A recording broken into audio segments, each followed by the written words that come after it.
If this is your first time here, the channel has more. The complete Elden Ring story, Bloodborne and more games, all narrated slowly for nights like this one. Subscribe to Midnight Lore, and let's begin. Get comfortable.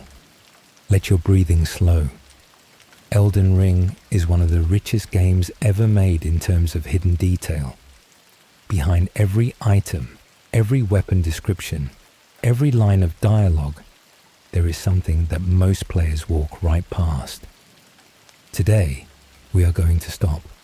We are going to pay attention. Here are 100 facts about Elden Ring, ranging from the relatively well-known to the genuinely astonishing. Let's begin. Fact 1. The Erdtree is a parasite.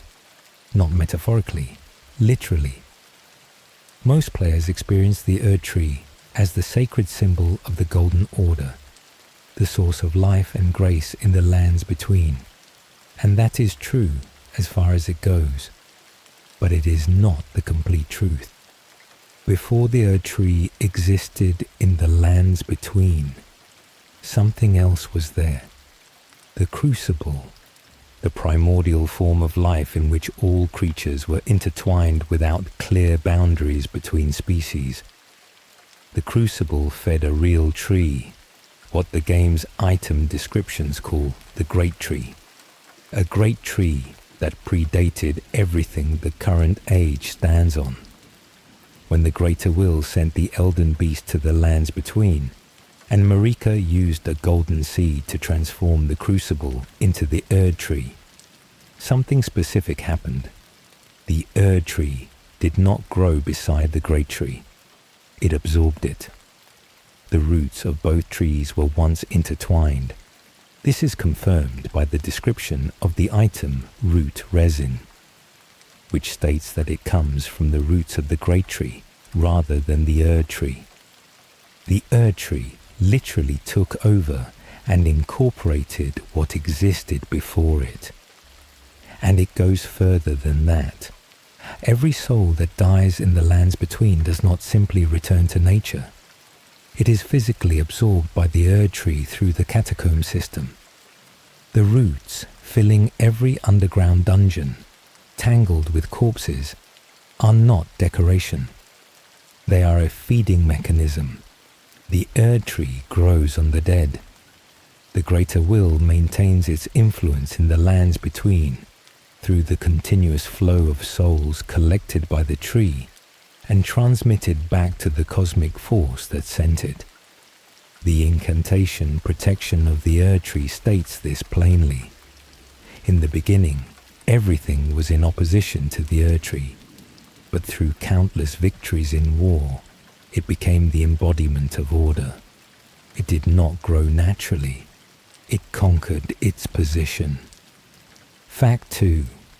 Dragon Lord Placidusax was Elden Lord before Marika, and he is still waiting for the god who left. And most players know Placidusax as the secret boss in crumbling Farum Azula. Fewer players know that he is a living witness to what came before everything you have seen in the game. His remembrance states that he was Elden Lord in the age before the Erdtree. This means the lands between already had some form of order, some ruler, some god, before the Greater Will arrived and established its own system. Placidusax served a different god, not the Greater Will. Something older, something else. An outer god whose nature is not fully revealed in the game. And that god left, simply departed, fled the world, or was displaced by the arrival of the Greater Will and Marika, and left its Elden Lord behind to wait. Placidusax is still there, frozen in time in crumbling Farum Azula, inside the eternal storm that surrounds the ancient city, and with two heads where there was once one. Because he lost one head in some battle the game tells us nothing about. He lies in a posture of waiting. He is waiting for a god who is never coming back. To reach him, you must lie down on a specific marking in a specific location. A gesture that, in the game's logic, means a ritual appeal to time to roll back to the moment when Placido Sax was still active. You are literally rewinding reality to reach a space where he still exists as a presence rather than a memory. Fact 3. Radahn learned gravity magic specifically so he would never have to abandon his horse. This is perhaps the most human fact in a game overflowing with tragedies of cosmic scale. General Radahn is one of the most powerful demigods in the lands between. He conquered Caelid. He held the stars in place with his gravity magic, literally keeping the sky stable through the force of his own mind. Armies respected and feared him, and he learned all that gravity magic in Sellia during his youth at an academy that studied star magic. For exactly one reason. His horse Leonard was small, too small for a rider of his size.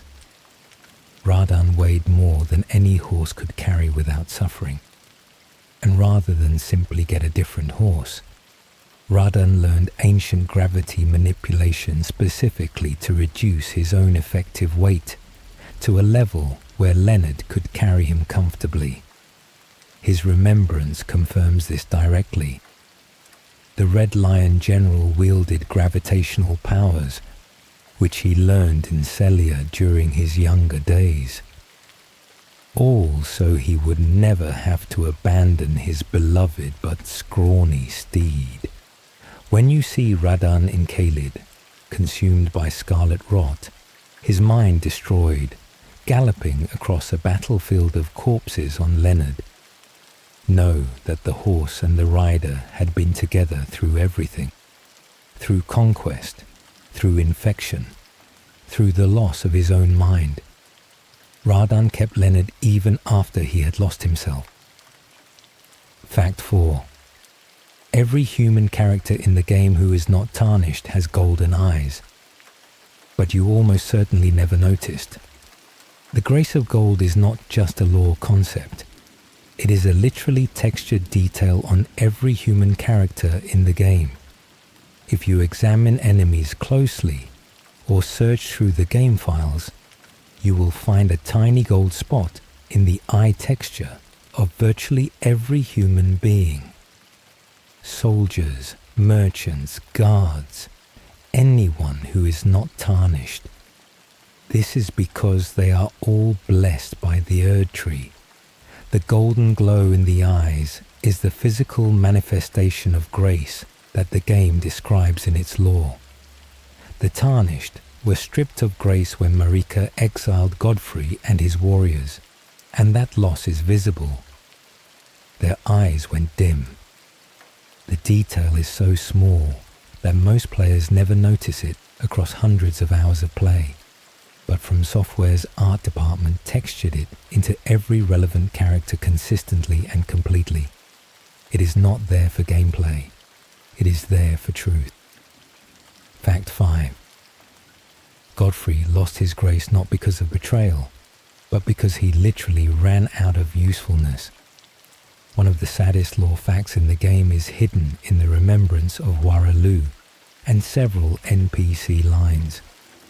When Godfrey defeated the last worthy opponent, when there was no one left to conquer in the lands between, the grace in his eyes faded, not because Marika punished him, not because of any crime, simply because he had completed his function. The greater will granted Godfrey grace so he could use it for conquest. When there was nothing left to conquer, grace was no longer needed by Godfrey. From the greater will's perspective, the system simply stopped supporting the man who no longer served its purpose. Then Marika delivered her speech of exile. My lord, and thy warriors, I divest each of thee of thy grace. With thine eyes dimmed, Ye will be driven from the lands between. Ye will wage war in a land afar, where ye will live and die. This is not a verdict. It is a management decision. Godfrey and everyone who went with him became the first tarnished. People without grace and exiled across the Sea of Fog into foreign lands to keep fighting in places the Erdtree had not yet claimed. Fact 6. Killing Morgott makes him disappear from the world after Morgott dies, because they are genuinely the same being. Morgott the Fell Omen and Morgott the Omen King are the same creature. This is revealed in Lendil and confirmed by layers of lore. But here is what most players miss.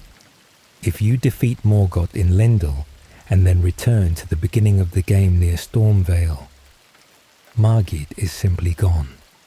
Not lying dead, not transformed into anything, just absent. This is because they share an identity at a mechanical and lore level simultaneously. The death of one form is registered in the other.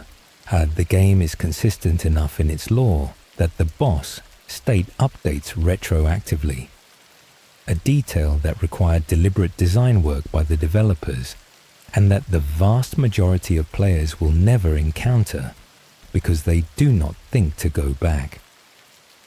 Fact 7. The Eternal Cities were literally pushed underground as punishment for trying to create their own version of the Two Fingers. The Nox, the people who inhabited Nokron and Noxtella, were scholars and mages of remarkable ambition. They attempted something no one else had tried, to contact the greater will independently, without the mediation of the Two Fingers. They built their own finger-like structures, their own version of the channel through which the greater will communicated with the world, and the greater will interpreted this as an act of unauthorized access, an attempt to circumvent the official channels of divine authority. The response was severe. The armor description of the Nox sword stress states that the Nox had angered the greater will long ago. As punishment, Astal, natural born of the void, was dispatched to destroy their cities, and destroyed them so completely that entire districts were driven underground.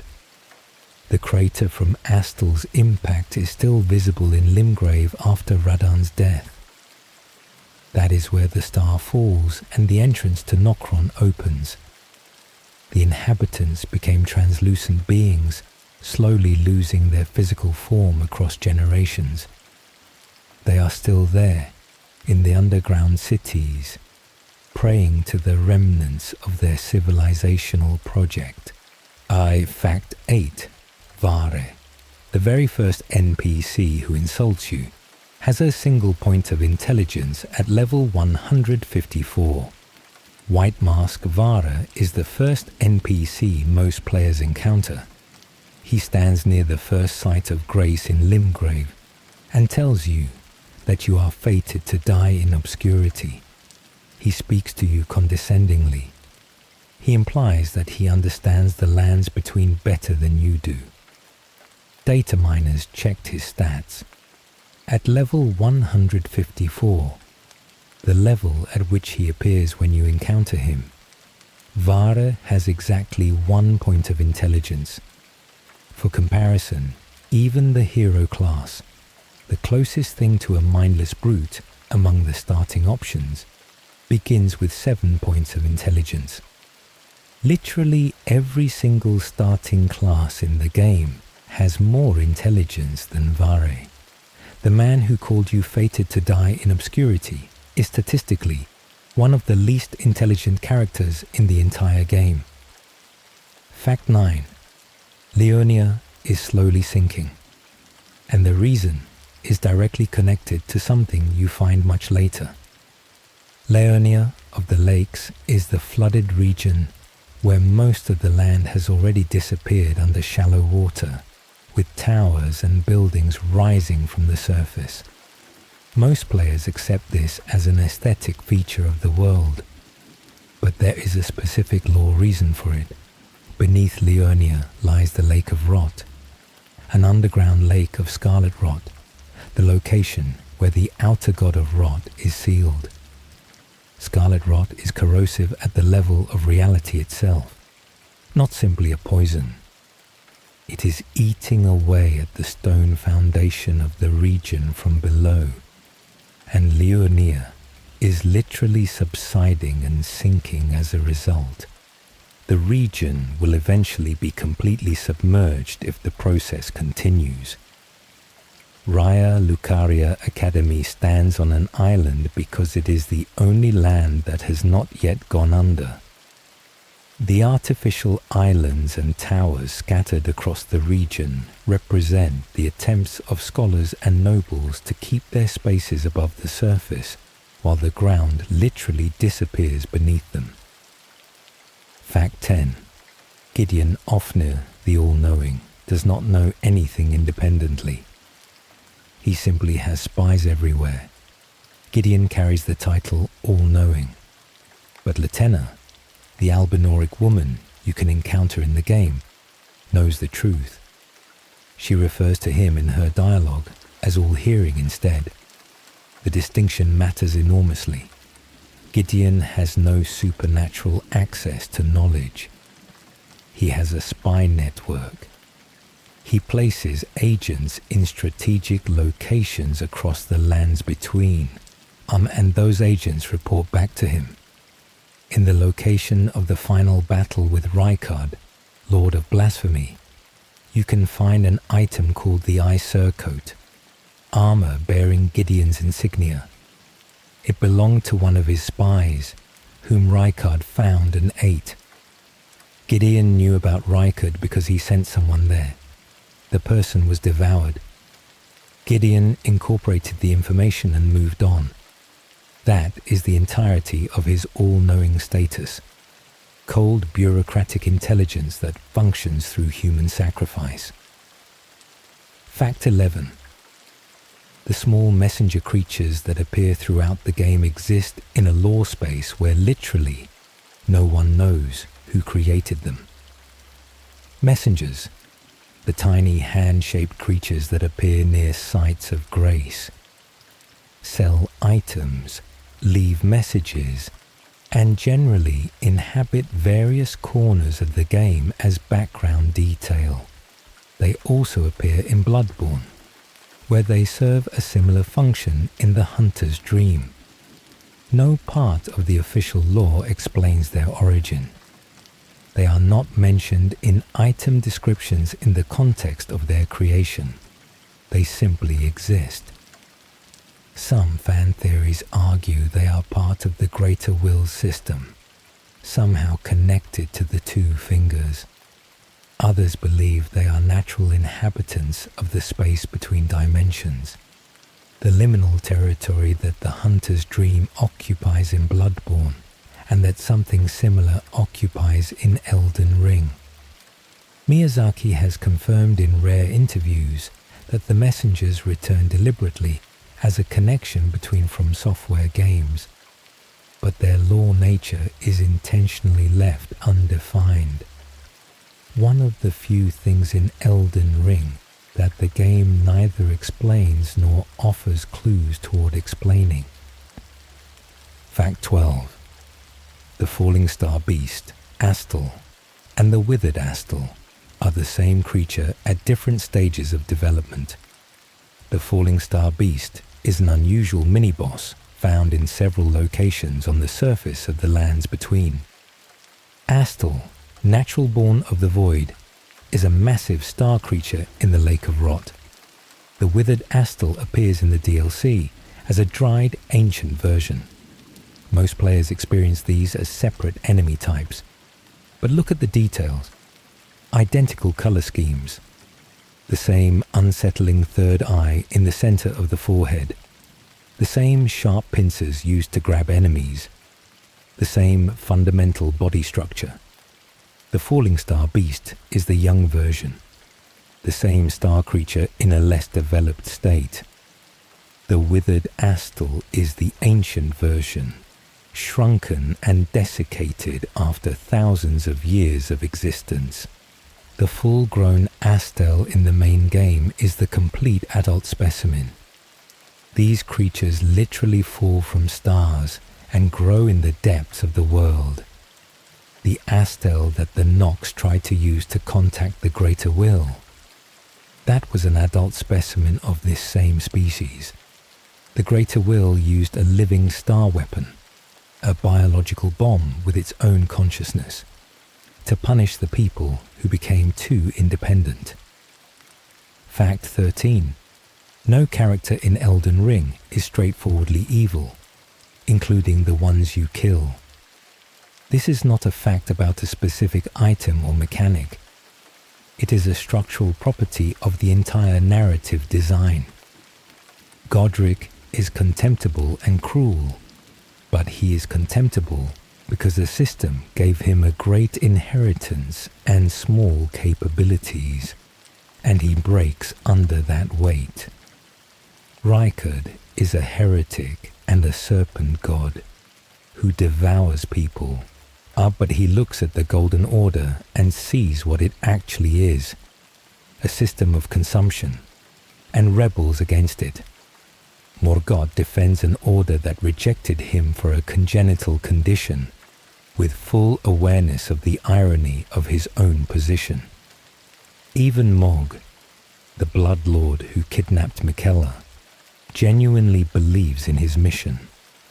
He wanted to make Miquella into a god through his own blood rituals, not understanding or accepting that Miquella had already departed from his own body. He speaks to an empty shell with the same devotion he would give to a present person. From Software does not allow you to have simple enemies. Every boss carries enough context that you understand, even while accepting their death, that you are destroying something complex and human alongside the threat. This is not the humanization of villains. It is the refusal of the concept of villains entirely. Sleep well. There are many more facts ahead. We are only beginning. Welcome back. Let your breathing slow. We covered 13 facts in the last part. We are moving deeper now, into the people who made this world, the hidden structures of its characters, and the things that the game plants quietly and never explains. Fact 14.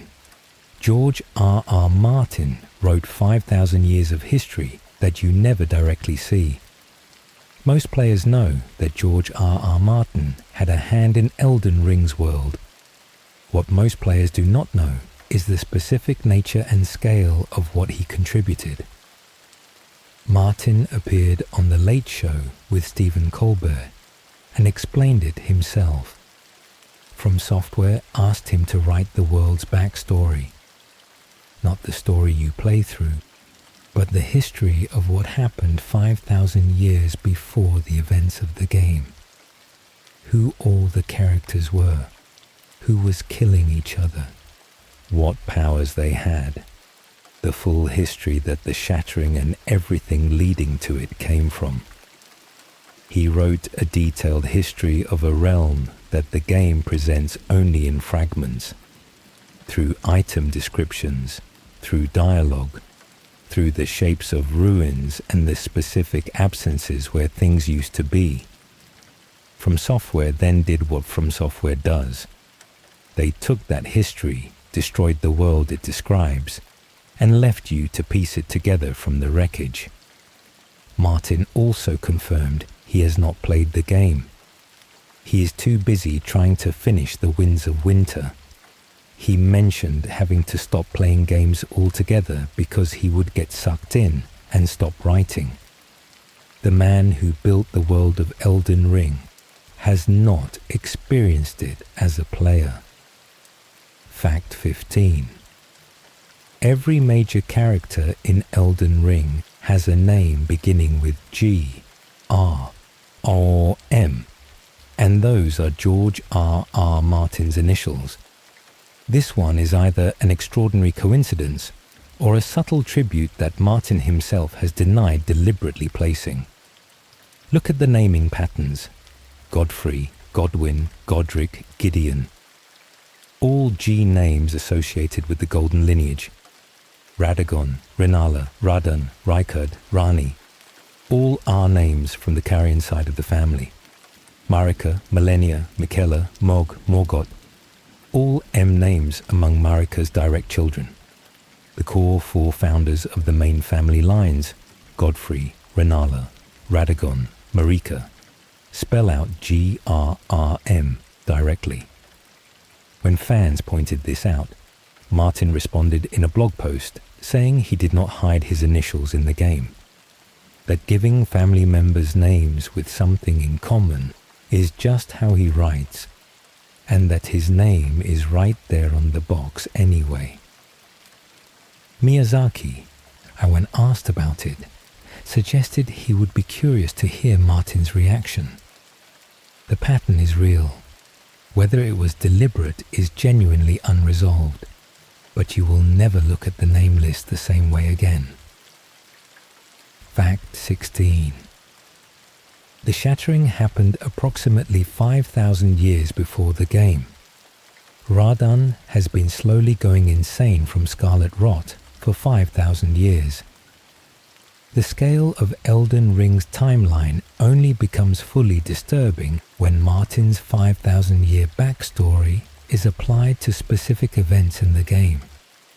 The Night of Black Knives happened 5,000 years ago.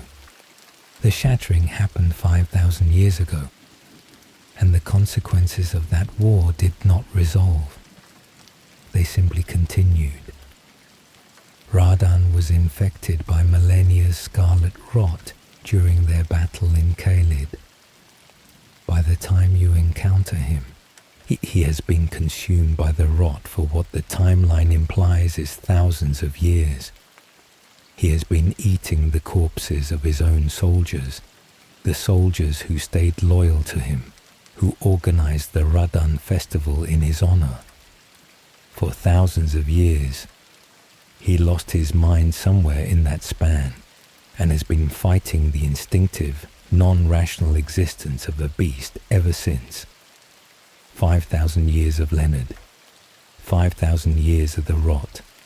The gravity magic that was once a beautiful expression of love for a small horse became the only structured behavior remaining in a mind that everything else abandoned.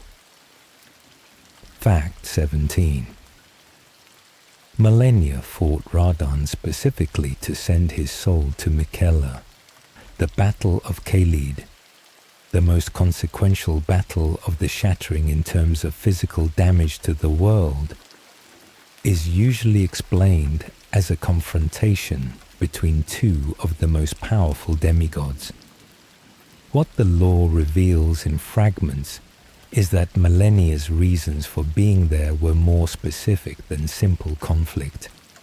Miquella, who was working on the Erdtree and various other projects to address his own curse of eternal youth, had an interest in Radahn. The specific theory, supported by multiple item descriptions, is that Malenia marched on Radahn at Miquella's direction, that the goal was to kill Radahn and send his soul to Miquella, who could use it for some purpose connected to his ongoing project. What that purpose was is connected to the events of the Shadow of the Erdtree DLC, which we are not covering in this video. But the key point is this: the most devastating battle of the shattering, the one that turned an entire region into a biological wasteland, was not a spontaneous conflict between demigods. It was a mission. Malenia went there on her brother's behalf. She bloomed at the end of the battle, the scarlet rot exploding from her body as a last resort when the fight went to the edge of what she could survive. She did not win. Radahn did not win. Both were devastated, and Khalid became what you see throughout the game. Fact 18. Ranni has been executing her plan for 5,000 years, longer than most human civilizations in our world have existed. The Night of Black Knives, which Ranni orchestrated, happened at the beginning of the 5,000-year gap between Martin's history and the game's present.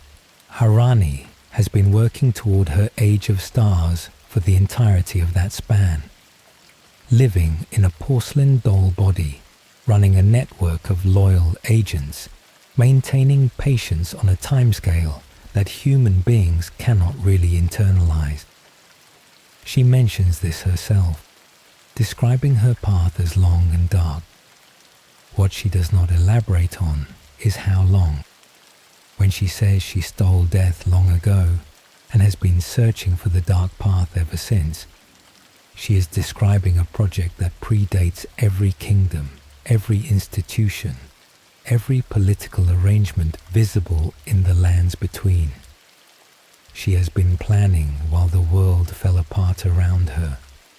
She has been planning while Radahn went insane and Godwyn rotted and Marika sat imprisoned in the Erdtree. 5,000 years of patience, maintaining the same purpose. And the miniature Ranni doll you find in the Ainsel River, the tiny object that speaks to you in barely audible whispers when you talk to it at sites of grace, is a being who has been carrying this plan for a duration that exceeds comprehension. And she sounds tired. Fact 19. Renala's second boss phase is not Renala fighting you. It is Ranni defending her mother. The boss fight with Renala. Queen of the Full Moon has two phases. The first involves dealing with the students who protect her. The second, the dramatic magical duel in a golden haze, is widely assumed to be Renala herself at full power. But pay attention to the cutscene between phases. As Renala crawls toward her fallen egg, exhausted, a figure appears. Ranni, she says, upon my name as Ranni the Witch, mother's rich slumber shall not be disturbed by thee. She tells you to spread word of Renala's power throughout the lands. And then the second phase begins. The brilliant magical combatant you fight in the second phase is a projection, a conjured image of Renala at the height of her power, created by Ranni to show what her mother once was before Radagon left to her and broke something that could not be repaired. You are not fighting Renala. You are fighting Ranni's memory of who Renala used to be. Ranni is showing you something and asking you to understand it. Fact 20. Nefeli Lu, Gideon's adopted daughter, is almost certainly Godfrey's biological descendant, and her surname is the proof. Nefeli is an NPC you encounter early in the game, presented as the adopted daughter of Gideon Ofnir. She is a powerful fighter with a specific affinity for wind and storm magic. She can eventually become the ruler of Stormvale Castle, which was Godfrey's seat before the Shattering. Her surname is Lu, Godfrey's original name. His name before Marika elevated him to Elden Lord was Huara Lu. When Godfrey returns in his final boss form in the Ashen Capital, he introduces himself as Huara Lu, warrior, shedding the ceremonial identity of Elden Lord to fight as what he actually is, Nefeli Lu. Huara Lu, the surname connecting a Limgrave fighter to the first Elden Lord, is not an accident. Stormvale was Godfrey's castle. When Nefeli takes the throne there, the game is completing a circle. A descendant of the first Elden Lord reclaiming what the first Elden Lord built. Gideon adopted her, but her bloodline is older than the Golden Order's institutional memory. Finally, Fact 21. The nomadic merchants, the friendly traders you find throughout the world, all secretly practice frenzied flame magic. The nomadic merchants are presented as peaceful wanderers. They sit in unusual locations, sell useful items, and generally provide a point of calm human contact in an extremely hostile world. Most players buy from them and move on. If you attack one, the facade drops immediately. The nomadic merchants use frenzied flame incantations in combat. The chaotic, sanity-destroying fire associated with the three fingers and the most extreme of the game's endings. They are not simply traders. They are connected, through the frenzied flame, to a tradition whose implications are among the darkest in the game.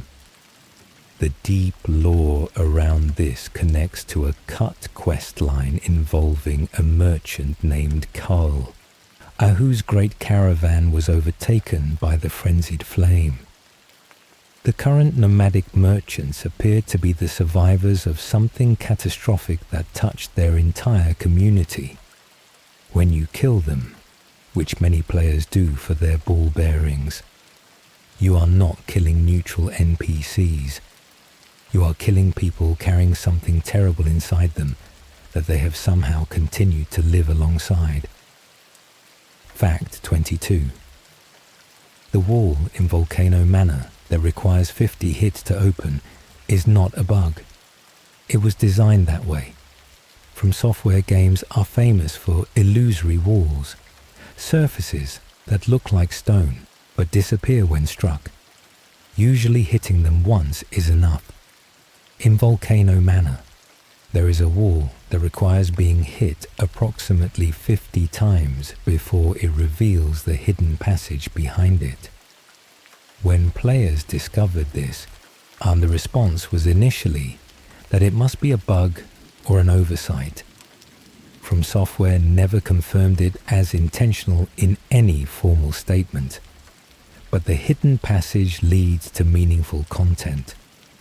A path the developers clearly intended to be findable, just findable only by the most determined and persistent players.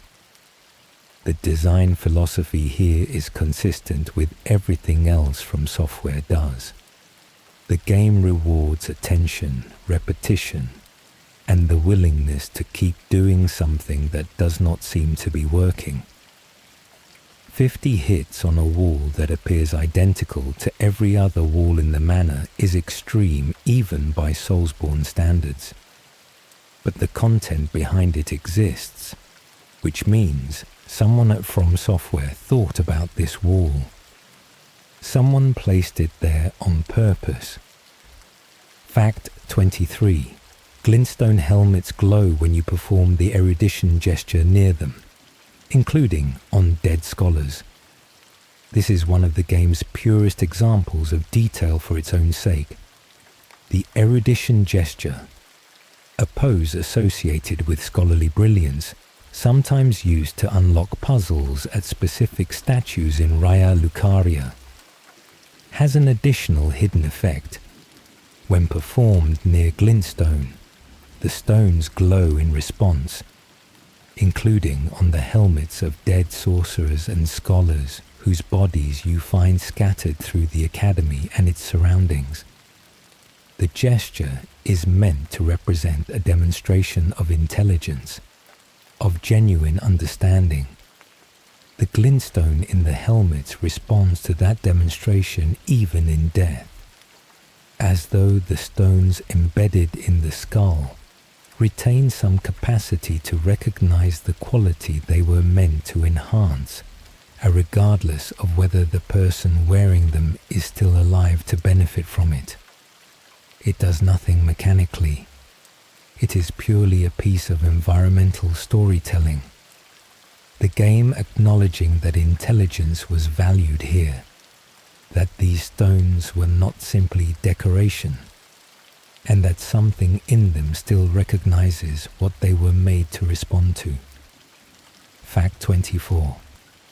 Marika and Radagon represent an alchemical concept called the rebis, the divine hermaphrodite who has transcended the division between masculine and feminine. The revelation that Marika and Radagon are the same being is one of the game's most significant lore disclosures, but the specific significance of their dual nature goes deeper than the plot mechanics of one person having two bodies. In alchemical philosophy, the rebis, sometimes depicted as a figure that is simultaneously male and female, red and white, sun and moon, represents a being that has achieved a state of unity beyond ordinary human categories. Radagon is associated with red. His hair is red, his runes are red, his magical signature is warm and solar. Marika is associated with gold and white. Her imagery is the golden sun. Her grace is golden light. Her body is pale and luminous. Together they represent the alchemical marriage, the union of opposites that produces a transcendent unified state. Separated, they represent the war between those opposites, the internal conflict that the game expresses in the fact that Marika shattered the Elden Ring and Radagon tried to repair it with the same hammer. Are From Software designed one of gaming's most complex characters as a living alchemical symbol, and then hid that reference deeply enough that most players never find it. Fact 25. The Shattering War produced no victor, and this was precisely what Marika intended. The standard reading of the Shattering is that it was a chaotic civil war that no one controlled. Demigods claimed great runes, went mad with their power, and fought each other until the world was broken and nobody had won. But the evidence suggests Marika engineered this outcome. She is connected to the Black Knife assassins who killed Godwyn. She created Malenia specifically to serve as kindling for the Erdtree, as she commissioned the blacksmith Hugh to forge a weapon capable of killing a god, something she would not need if she intended the current order to continue. She was the one who told the Tarnished that grace would be restored to them after death, meaning she planned for the Tarnished's return before anyone else knew the Tarnished would be needed. The Shattering was not the breakdown of Marika's plan. It was the execution of it. She wanted a war that would not produce a winner among her children. She wanted the world broken enough that someone from outside the current power structure, a Tarnished, someone with no stake in the existing order, would have to come and decide what came next.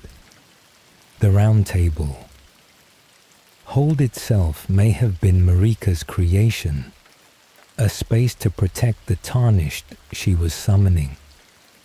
Whether this makes Marika a villain, a rebel, or simply a god who was done, is a question the game leaves open. Fact 26. The two moons visible from the Moonlight Altar are different objects. One belongs to Ranni, and one belongs to Rennala. The Moonlight Altar is a location in Leonia, reachable at the end of a specific quest line, high on a plateau above the rest of the region. From this location, you can see two moons in the sky simultaneously. Most players either do not notice both, or assume they are the same object viewed differently. They are separate. Rennala, Queen of the Full Moon, has a moon associated with her, the full moon of Carian tradition, the celestial body that the Carian royal family's magic is rooted in. Ranni, her daughter, has pursued a different moon, the dark moon, and the cold and distant celestial object that appears in her final ending when she departs into the cosmos. One moon is brighter, one is dimmer. The brighter one is generally interpreted as evidence that Ranni has succeeded in her purpose, that the age of stars she planned for has begun. Two moons in the same sky, a mother's tradition and a daughter's revolution, visible simultaneously from the highest point of the region they both shaped. Sleep well. The facts continue in the next part. There is still much more to discover. Welcome back. Settle in. Let your breathing slow. We are going deeper into the people of the lands between, the characters whose surfaces most players accept without examining what is underneath. Fact 27.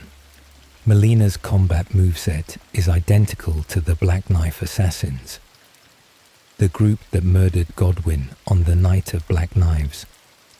Malenia is the companion who walks with you for most of the game, serves as your guide, and eventually sacrifices herself to burn the Erdtree. She presents herself as someone without clear origins, someone who was born inside the Erdtree and given a purpose by her mother that she chooses to interpret on her own terms. But when you summon her as a cooperator against Morgott and watch her fight, something unexpected reveals itself. Her combat style is not generic. It is specific and recognizable. The same precise, knife-based fighting technique used by the Black Knife Assassins. The Newman women who killed Godwyn on the Night of Black Knives, whose weapons were infused with the rune of death, and whose techniques were developed specifically for killing demigods. The same movement patterns, the same blade approach. What this means for Malena's identity is one of the game's deepest unresolved questions. Is she of Newman descent, like the assassins and like Marika herself? Does her connection to the Erdtree burning tradition trace back to a lineage that was always connected to death and transformation?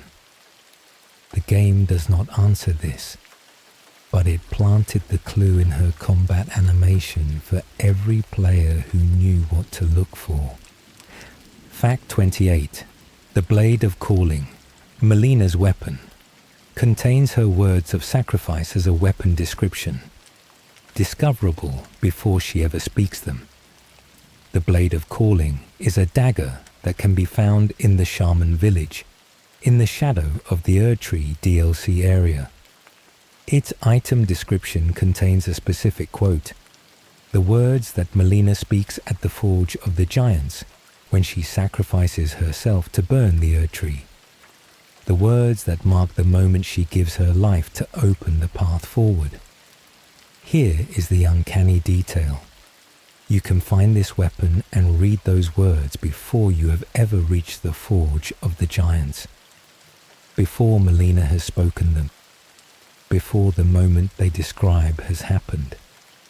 The words exist in the world as an artifact of something that has not yet occurred from your perspective as a player, inscribed on a weapon as though they were already history. This is a specific kind of storytelling that From Software uses deliberately. The game's world contains records of things that are still approaching for the player, evidence that the history you are living through has already been processed and remembered by the world around you. Malena's sacrifice was always going to happen. The world knew it before you did. Fact 29.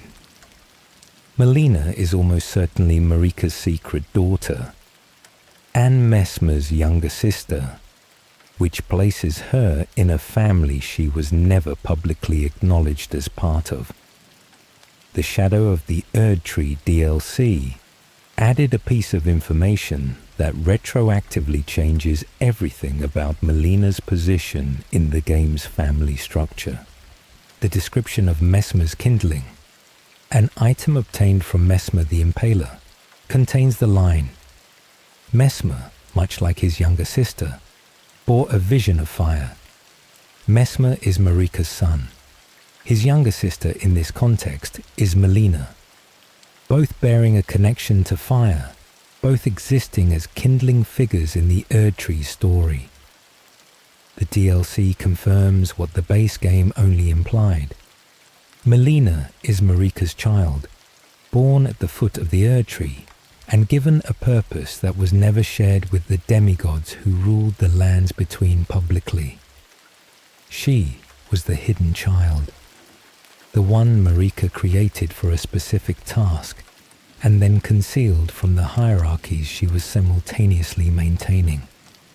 Her weapon is found in the Shaman village, a location connected to Marika's origins, as though it was placed there by someone who knew where Malenia came from.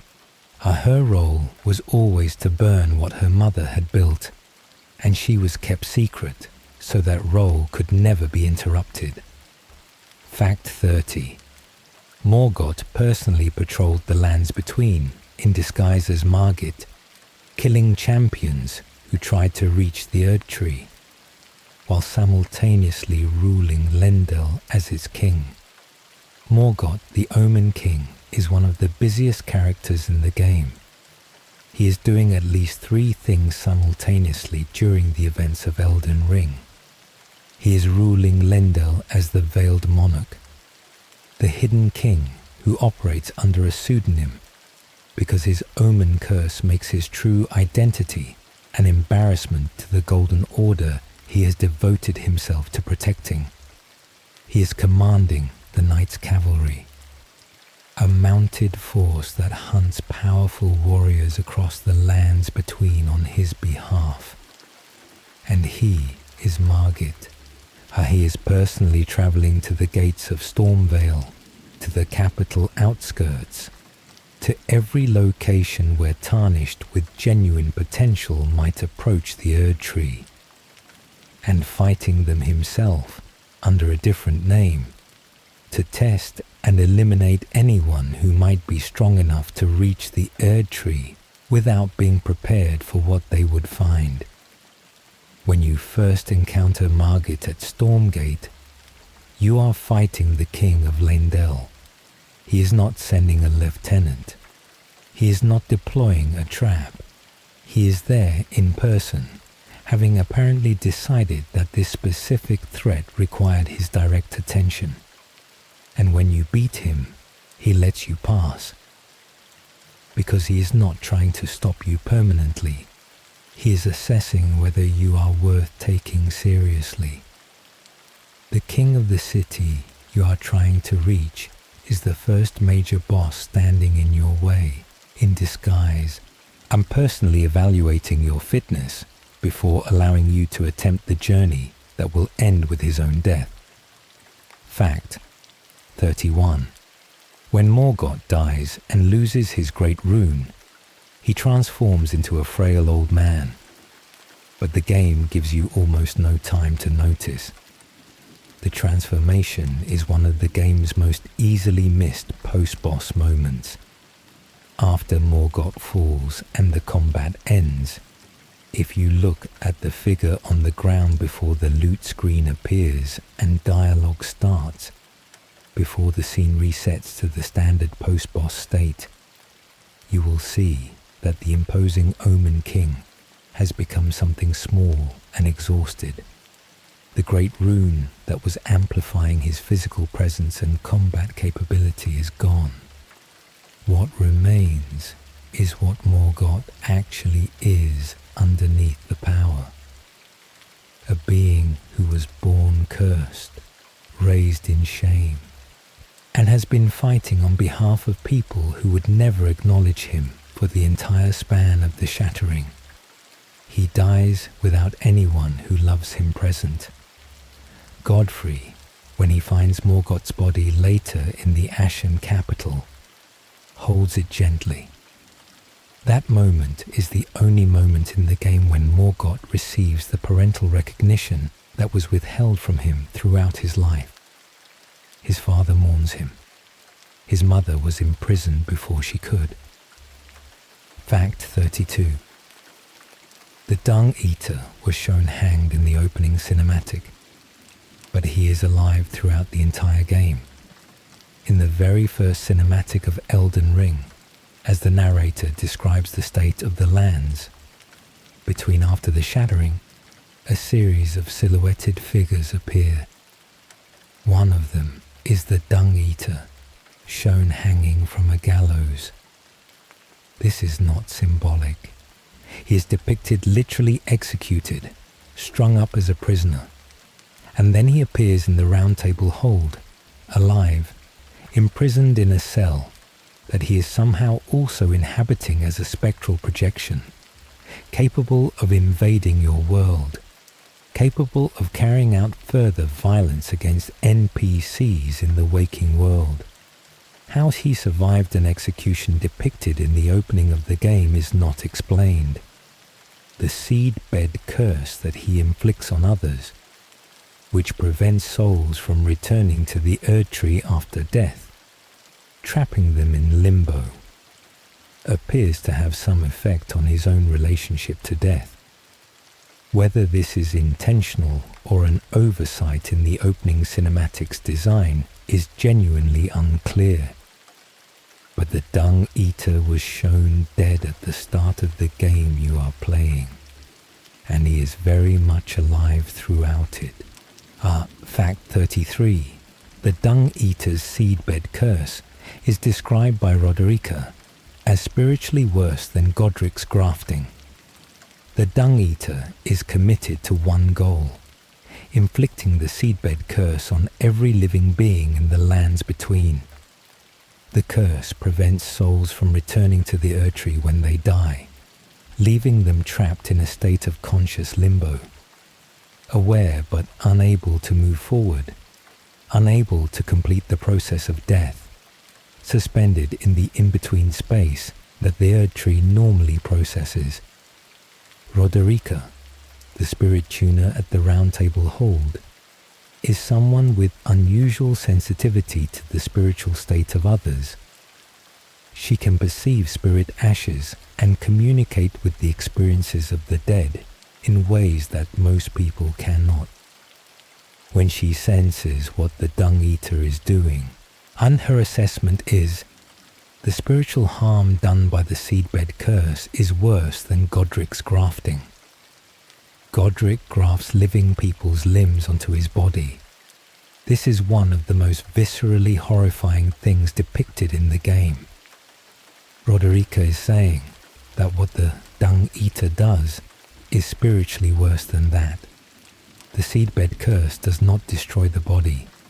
It imprisons the soul in a state where it is aware of its own imprisonment for an indefinite period with no resolution available. An entire world under the Dung Eater's ending would be a world of conscious, helpless, endlessly aware dead. Fact 34. Hugh the blacksmith at the Round Table Hold is there against his will, imprisoned by Marika specifically to forge a weapon capable of killing a god. Master Hugh is introduced as the blacksmith of the Round Table Hold, unavailable to upgrade your weapons. He speaks with a specific weariness that distinguishes him from the other Hold residents. If you talk to him extensively, the reason becomes clear. He is not there by choice. Marika imprisoned him in the Round Table Hold with a specific commission, to forge a weapon capable of killing a god. Not any god. The implication of the commission is the Elden Beast, the greater will's physical presence in the lands between. Marika wanted a weapon that could kill the thing she had been serving, and she needed someone capable of forging it. Hugh is afraid he will die before he completes the commission. He tells you this directly, that his greatest fear is failing the Queen, dying without finishing the weapon he was imprisoned to make. His devotion to this task, despite being a prisoner, despite the specific sadness of his situation, is one of the game's more quietly affecting character details. He has been here since Marika established the Round Table Hold. He will be here until he dies or finishes. The commission that makes him a prisoner is also the thing that gives his existence meaning. Fact 35. The fire giant that guards the forge was cursed by Marika, but keeping him alive was also her way of ensuring the flame of ruin was available when she needed it. The war against the giants ended with the near-total destruction of the fire giant civilization. Marika's armies, led by Godfrey, killed them to eliminate the fell god's influence and remove the threat of the flame of ruin, the fire capable of burning the Erdtree. It was an act of religious and military conquest, but Marika kept one alive, or she cursed the last fire giant with an immortality that bound him to the forge of the giants, making him its eternal guardian. The official justification for this decision has never been fully explained in the lore. The practical consequence is that when Marika's plan required the Erdtree to be burned, which required the flame of ruin, the flame was still there, still maintained by the one person who could not leave it and could not allow it to die. Marika preserved the weapon that could destroy her work specifically because she knew she would eventually need it used.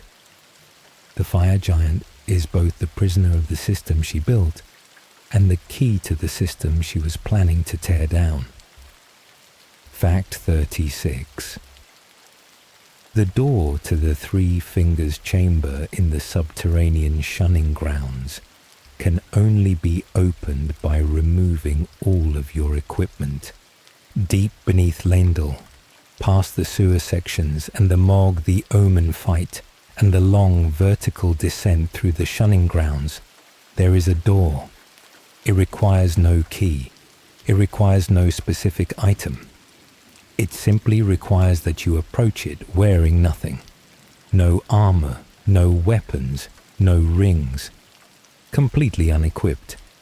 The lore reason is precise. The frenzied flame, which the Three Fingers represent, is associated with the dissolution of individual identity, the burning away of distinction and boundary, and the separate self.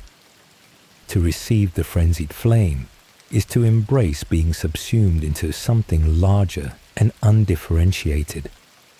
The act of removing all equipment before the door is a ritual enactment of this dissolution. You arrive before the Three Fingers as nothing, carrying nothing that marks you as a particular person with a particular role, and they can then mark you as their own. It is one of the most unusual mechanical requirements in the game, and one of the most thematically coherent. Fact 37. Godwyn the Golden is the only major demigod you never fight, and his body is still growing in the deep-root depths. Every other major demigod in the lands between is a boss encounter. You fight Godric, you fight Rennala, you fight Radahn, you fight Malenia. Even the ones who did not actively oppose you, Rennala in her grief, Radahn in his madness, still become combat encounters. Godwyn is the exception. The first demigod to die, the one whose death started the cascade that led to the shattering, is never encountered as a boss. His body, soulless, undead, is still technically alive because the rune of death that was used to kill him only killed his soul, is present in the deep-root depths as an environmental feature. A massive, wrong-shaped thing tangled in the Erdtree's roots, spreading the Prince of Death's influence through the root system.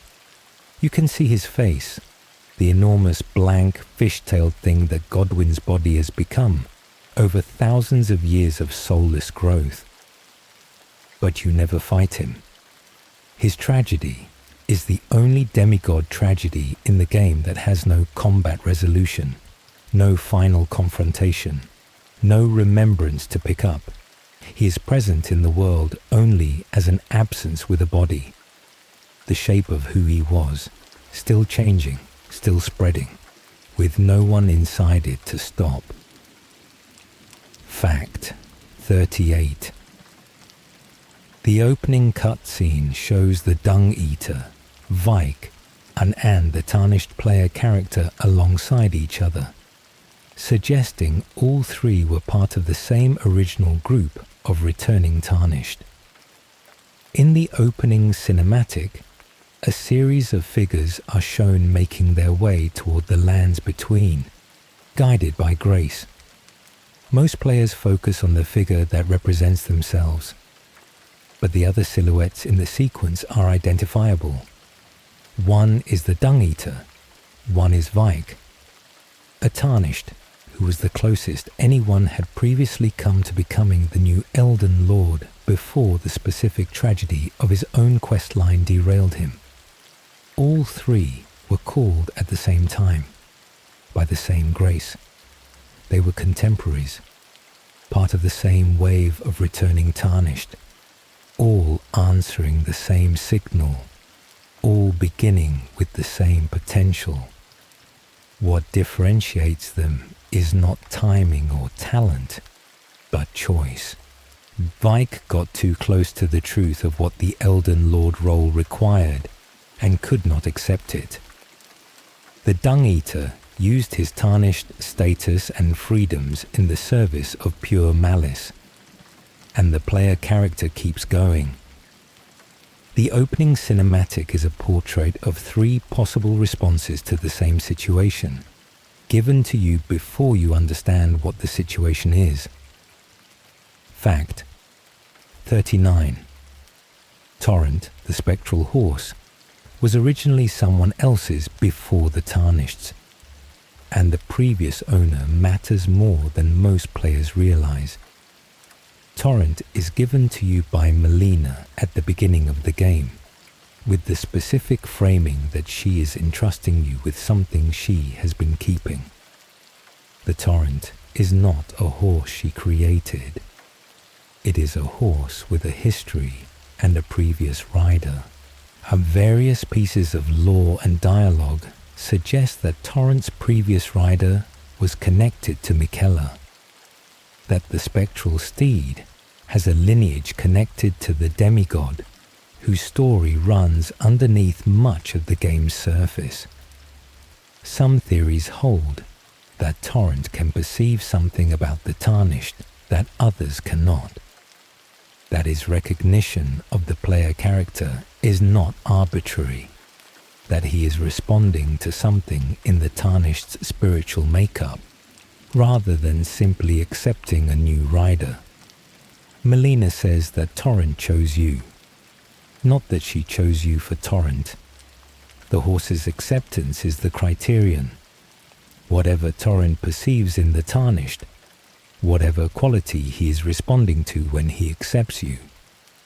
It is something the spectral animal can sense, and the game's lore never fully defines. Sleep well. There are still more facts ahead. The world of the lands between is still revealing itself.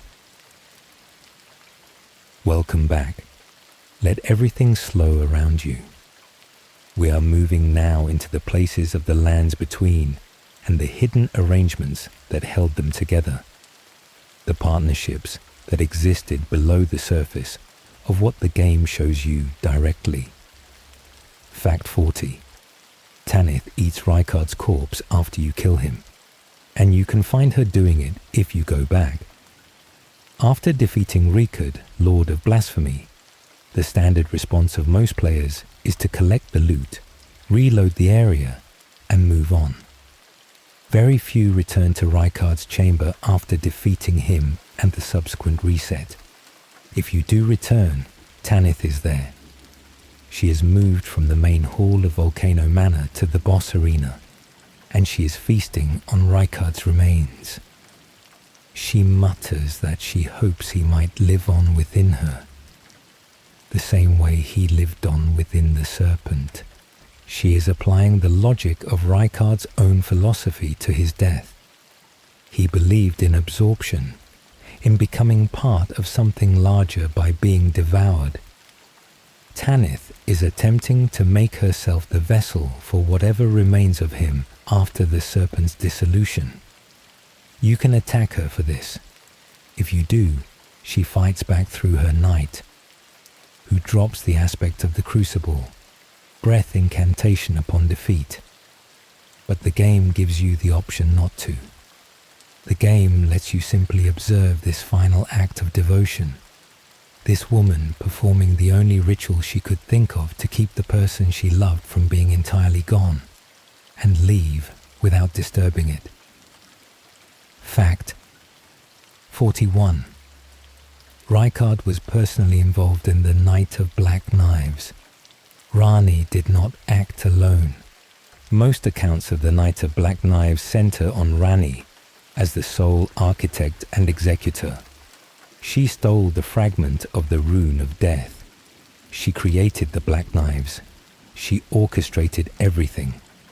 This is accurate but incomplete.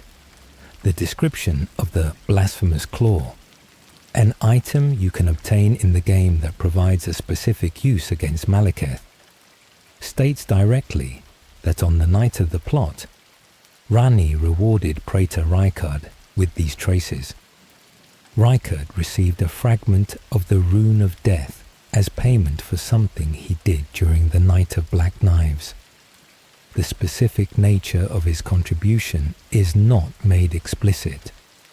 Whether he directly assisted in the assassination, provided resources, or performed some other function in the plan. But he was rewarded. He was part of it. This connects to his later position as the Lord of Blasphemy and his subsequent rebellion against the Golden Order. The Night of Black Knives was his first act of heresy against the system he was born into. The Serpent and the Volcano Manor were later expressions of an inclination that had already been established. Fact 42. The Godskin noble at Volcano Manor was there because of a mutual business arrangement with Rykard. Both parties got something they needed. The Godskin faction, both the nobles and the apostles, worshipped the Glomide Queen, an Empyrean who had been defeated by Malekith before the events of the game. Their specific practice involves the taking and wearing of skin. The Godskin clothing sets in the game are made from skin, and the apostles and nobles both have specific abilities related to physical transformation and body modification. Rykard's entire project was body modification in its most extreme form. He incorporated himself into a serpent. He created the man-serpents that populate Volcano Manor from himself and others. He was fascinated by trans-species biological integration. The Godskin noble at the Temple of Agley was there because he and Rykard had found a use for each other. Rykard provided a steady supply of bodies. The victims brought to Volcano Manor by the abductor virgins and subjected to his experiments. The noble needed skin. Rykard needed knowledge of biological transformation that the Godskin tradition possessed. Snakes regularly molt their skin, which would have been valuable material to the noble. Two factions with incompatible ideologies found a practical transaction that served both, and the game only reveals this through the environmental storytelling of the manor and the item descriptions of the clothing sets. Fact 43. Fear, the deathbed companion at the Round Table Hold, was hugging everyone for a reason. she was collecting the warmth of champions to give Godwyn a second life. When you first meet Fia in the Round Table Hold, she offers to hold you. If you accept, she gives you a debuff, a small penalty to your maximum hit points, in exchange for a Baldachin's blessing. Most players either refuse or accept without thinking too hard about what is actually happening. Fia is a deathbed companion. Her tradition involves intimately connecting with those who have died or are close to death, in carrying the warmth and spiritual residue of significant individuals within her body as a form of preservation. She is not simply offering comfort, she is collecting. Each person she holds at the Round Table Hold adds their essence to what she is building, a repository of significant human presence that she intends to transfer to Godwyn's soulless body in the deep-root depths, giving him a second form of life that is new rather than simply a resurrection of what he was. The debuff she gives you is the physical trace of the transfer. She takes something small from you, something that feels like a minor tax on your vitality, and keeps it. You are a champion. You are exactly what she needs for the project she has been running since before you arrived at the Hold. Fact 44. The Crucible Knights are the oldest order of knights in the lands between. They predate the Golden Order and serve something older than Marika's rule. The Crucible Knights you encounter throughout the game, heavily armored, difficult, possessing aspects of the Crucible in their combat abilities, are not simply powerful guards. They are a living record of what the world was before the Erdtree established the current order. The Crucible is the primordial form of life that predated Marika's establishment of the Golden Order. The blended, undifferentiated state where species boundaries were not fixed, and life took forms that the current order considers impure or monstrous. The Crucible Knights carry aspects of this older reality in their combat abilities, the tail swipe, the wings, and the fire breath. All aspects of the Crucible expressed through their fighting style. They are not worshippers of the Erdtree in any simple sense. They serve the Crucible, the older order, and have been preserved as an institution through the Golden Order's existence while never fully belonging to it. When the game is over and the next age begins, whatever form it takes, the Crucible Knights will still be there. They have outlasted every order so far. They will outlast this one too. Fact 45. The Abductor Virgins, the mechanical grabbing enemies, were built by Rykard to collect people for Volcano Manor. The Abductor Virgins are among the game's most alarming enemies, rotating bladed contraptions that try to grab you and pull you inside their bodies. They exist in specific locations. Under Raya Lucaria, and near Volcano Manor's approaches, scattered through areas that connect to Rykard's territory. Their item descriptions reveal the purpose. They were constructed by Rykard as collection mechanisms, designed to capture people, tarnished specifically, but also others, and transport them to Volcano Manor. They are automated kidnapping devices, built to supply the manor with the raw material that Rykard's experiments and the Godskin nobles' practice required. The one under Raya Lucaria is particularly notable. Being caught and killed by it teleports you into the depths of Mount Gelmir, which is actually a shortcut to Volcano Manor. The game uses an enemy that is supposed to be terrifying as an optional transportation system. Rykard designed his collection mechanisms to dump prisoners in his processing area. which happens to be exactly where you need to go if you want to explore his domain. Fact 46. Millicent is Malenia's daughter, but Malenia does not know she exists. Millicent appears as a young woman infected with the scarlet rot, struggling with the disease and seeking a cure through the quest line that Gowry initiates. Her connection to Malenia is confirmed gradually through her quest and through the biological evidence. She carries the same scarlet rot. She has the same golden arm prosthetic that she develops as the rot progresses, and the specific nature of her affliction matches Malenia's in ways that cannot be coincidence. She is not Malenia's child in any conventional sense.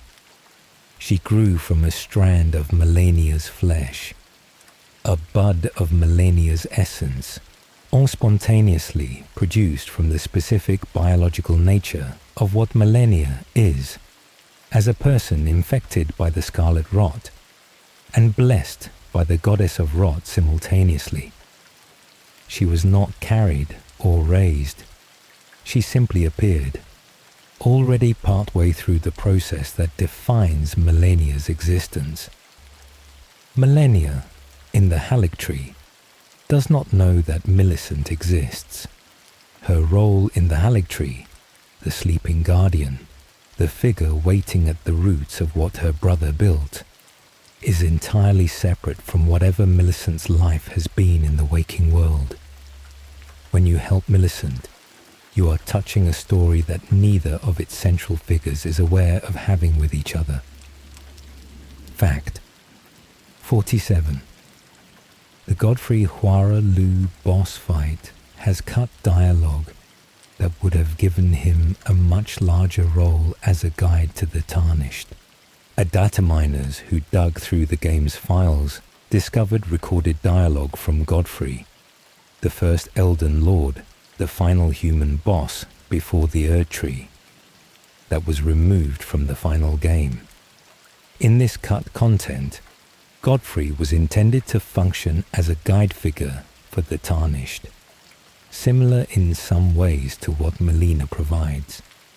He would have explained to you that the Tarnished you are playing is part of his army, that you are one of the warriors he led in the Long March, one of the people he fought alongside in the distant lands beyond the Sea of Fog.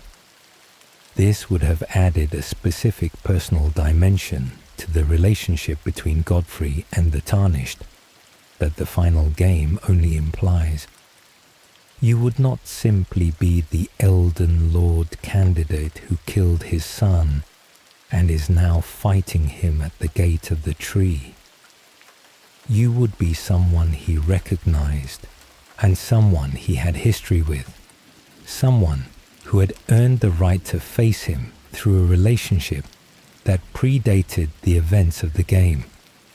The cut dialogue was apparently removed for pacing reasons. The final encounter with Godfrey is still one of the game's best moments, but it contains a ghost of a different, deeper version of itself. Fact 48. The Crucible Knight's boss fights in the Evergales use the same animation set as some of the ancient dragon fights, connecting the oldest orders of the world to each other. This is a technical detail that carries lore significance. The Crucible Knight's combat abilities, the tail attack, the fire breath, the specific physical forms their power takes, use animation systems that are shared in modified form with several of the ancient dragon enemies in the game. The connection is intentional. Both the Crucible Knights and the ancient dragons are relics of the same pre-Golden Order world, both carrying aspects of the Crucible in their biology and in their fighting style. The ancient dragons existed before Marika. The Crucible Knights existed before the Erdtree. When they fight with similar physical capabilities, The game is expressing through animation what the lore expresses through item descriptions. These are creatures from the same age, speaking the same physical language, products of the same source that the current order replaced and partially suppressed. Fact 49. The Silver Tier enemies are failed attempts by the Nox to create their own lord, and the Mimic Tier is their most successful attempt. The Silver Tiers are the fluid metal enemies you encounter in Nokron and Noxtella. Creatures that transform as they are attacked, taking on new forms in response to what they encounter. They are disturbing enemies, and their lore description reveals why they exist at all. The Nox, the people who built the Eternal Cities underground, were punished by the Greater Will for attempting to create their own version of the Two Fingers. After being driven underground, they continued their ambition in a different form. They tried to create their own lord, a being built from their own materials and intentions, rather than from the Greater Will's design. The Silver Tiers are the material of this attempt. Morphic, silver creatures designed to take on forms and properties to potentially become whatever the Nox needed them to be. The Mimic Tier, the boss in Nokron that creates a perfect copy of the tarnished player character, is the apex of this project. Not a general-purpose shapeshifter, but a specific, intentional creation capable of reproducing an individual in complete detail, including equipment, capabilities, and fighting style. It was designed to copy a lord. The Nox wanted their own Elden Lord, made from their own materials. The Mimic Tier is the closest they got. Fact 50. The Lands Between's map is asymmetrical. The northern half is significantly less developed than the southern half, because the shattering's effects were more severe there. Most players experience the map as a balanced exploration space, with content distributed relatively evenly. Looking at it structurally, however, the northern regions, the mountaintops of the giants, the consecrated snowfields, the areas above the main plateau, are notably sparser in terms of human civilization than the southern regions. This reflects lore rather than development oversight. The north of the Lands Between was the primary theatre of the Shattering's most catastrophic battles. The war against the giants had already devastated the northern regions before the Shattering began. When the demigod conflict added to the damage the war had already done, the North lost whatever recovery it had been attempting. What you find in the northern regions are ruins of ruins, places that were already damaged and then damaged again, inhabited now mostly by the remnants of the giant civilization and the occasional holdout military position, rather than by anything resembling a functioning society. The South retained more of its institutional structure through the Shattering precisely because it was further from the worst of the fighting. Fact 51. Ensha, the silent NPC who attacks you unprovoked at the Round Table Hold, was sent by Gideon to kill you. Ensha is one of the Hold's more unsettling residents. He stands in an alcove wearing distinctive armor and says nothing, ever. He simply stands there. And then, at a specific point in your progression through the game, he attacks you without warning or explanation. Why? The game provides the answer through item descriptions rather than through dialogue. Gideon Ofnir, who presents himself as the Hold's knowledgeable and cautiously helpful administrator, became worried about the Tarnished's progress at a certain point. worried that you were getting close to something he did not want anyone to reach. Ensha was his instrument. The silent figure was Gideon's planted agent, given a specific trigger condition and a specific target. After Ensha attacks and is defeated, you can collect his armor from his previous spot in the alcove. The game gives you his belongings without explanation, trusting you to connect the dots between the unprovoked attack, Gideon's later betrayal, and the specific timing of Ensha's aggression. Fact 52. The frenzied flame is not simply evil. It represents the philosophical opposite of the greater will, and its proponents have a coherent argument for why it is the correct path. The frenzied flame tends to be presented by the game's main cast of characters as an unambiguous catastrophe. Malenia opposes it. The Two Fingers oppose it. Most of the world's institutional structures treat it as existential threat.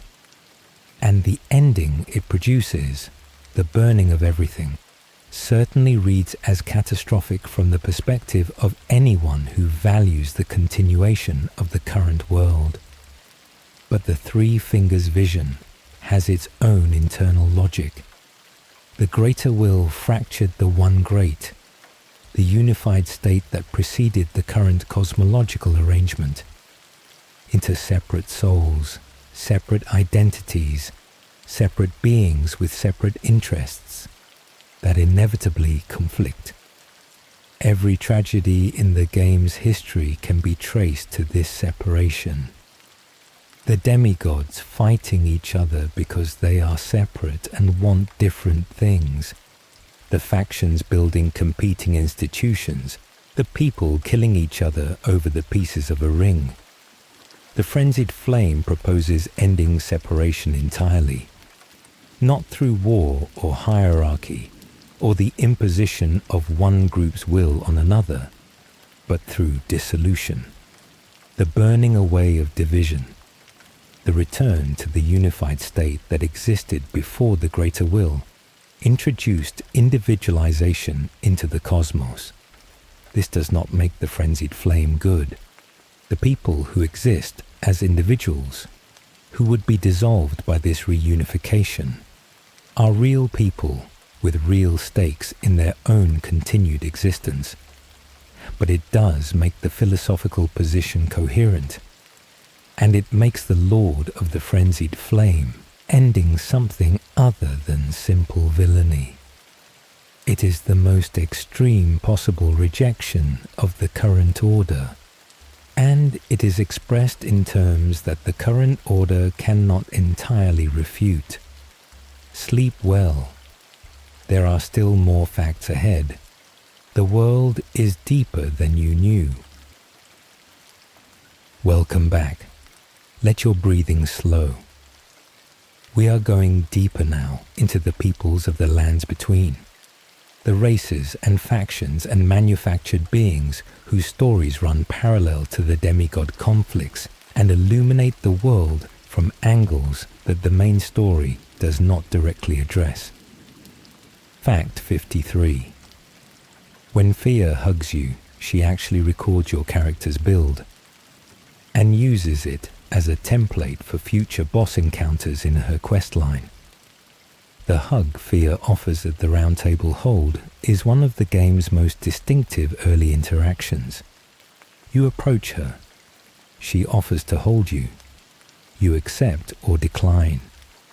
If you accept, you receive a small debuff to your maximum health, balanced by a consumable blessing. Most players accept once, understand the trade-off, and either continue accepting or stop. What the game does not tell you is that the moment Fear holds you, your character's appearance and equipment are recorded as a data point. If you progress her questline all the way to the Deeproot depths and encounter the champions she has gathered, the warriors whose warmth she has collected, one of them may be built and dressed like you. You could potentially be one of the bosses you fight in her quest line, without ever knowing it. Your specific character, your specific equipment choices, your specific visual design, used as the template for an enemy. The game is using your identity as raw material for its own story in ways it never announces. Fact 54.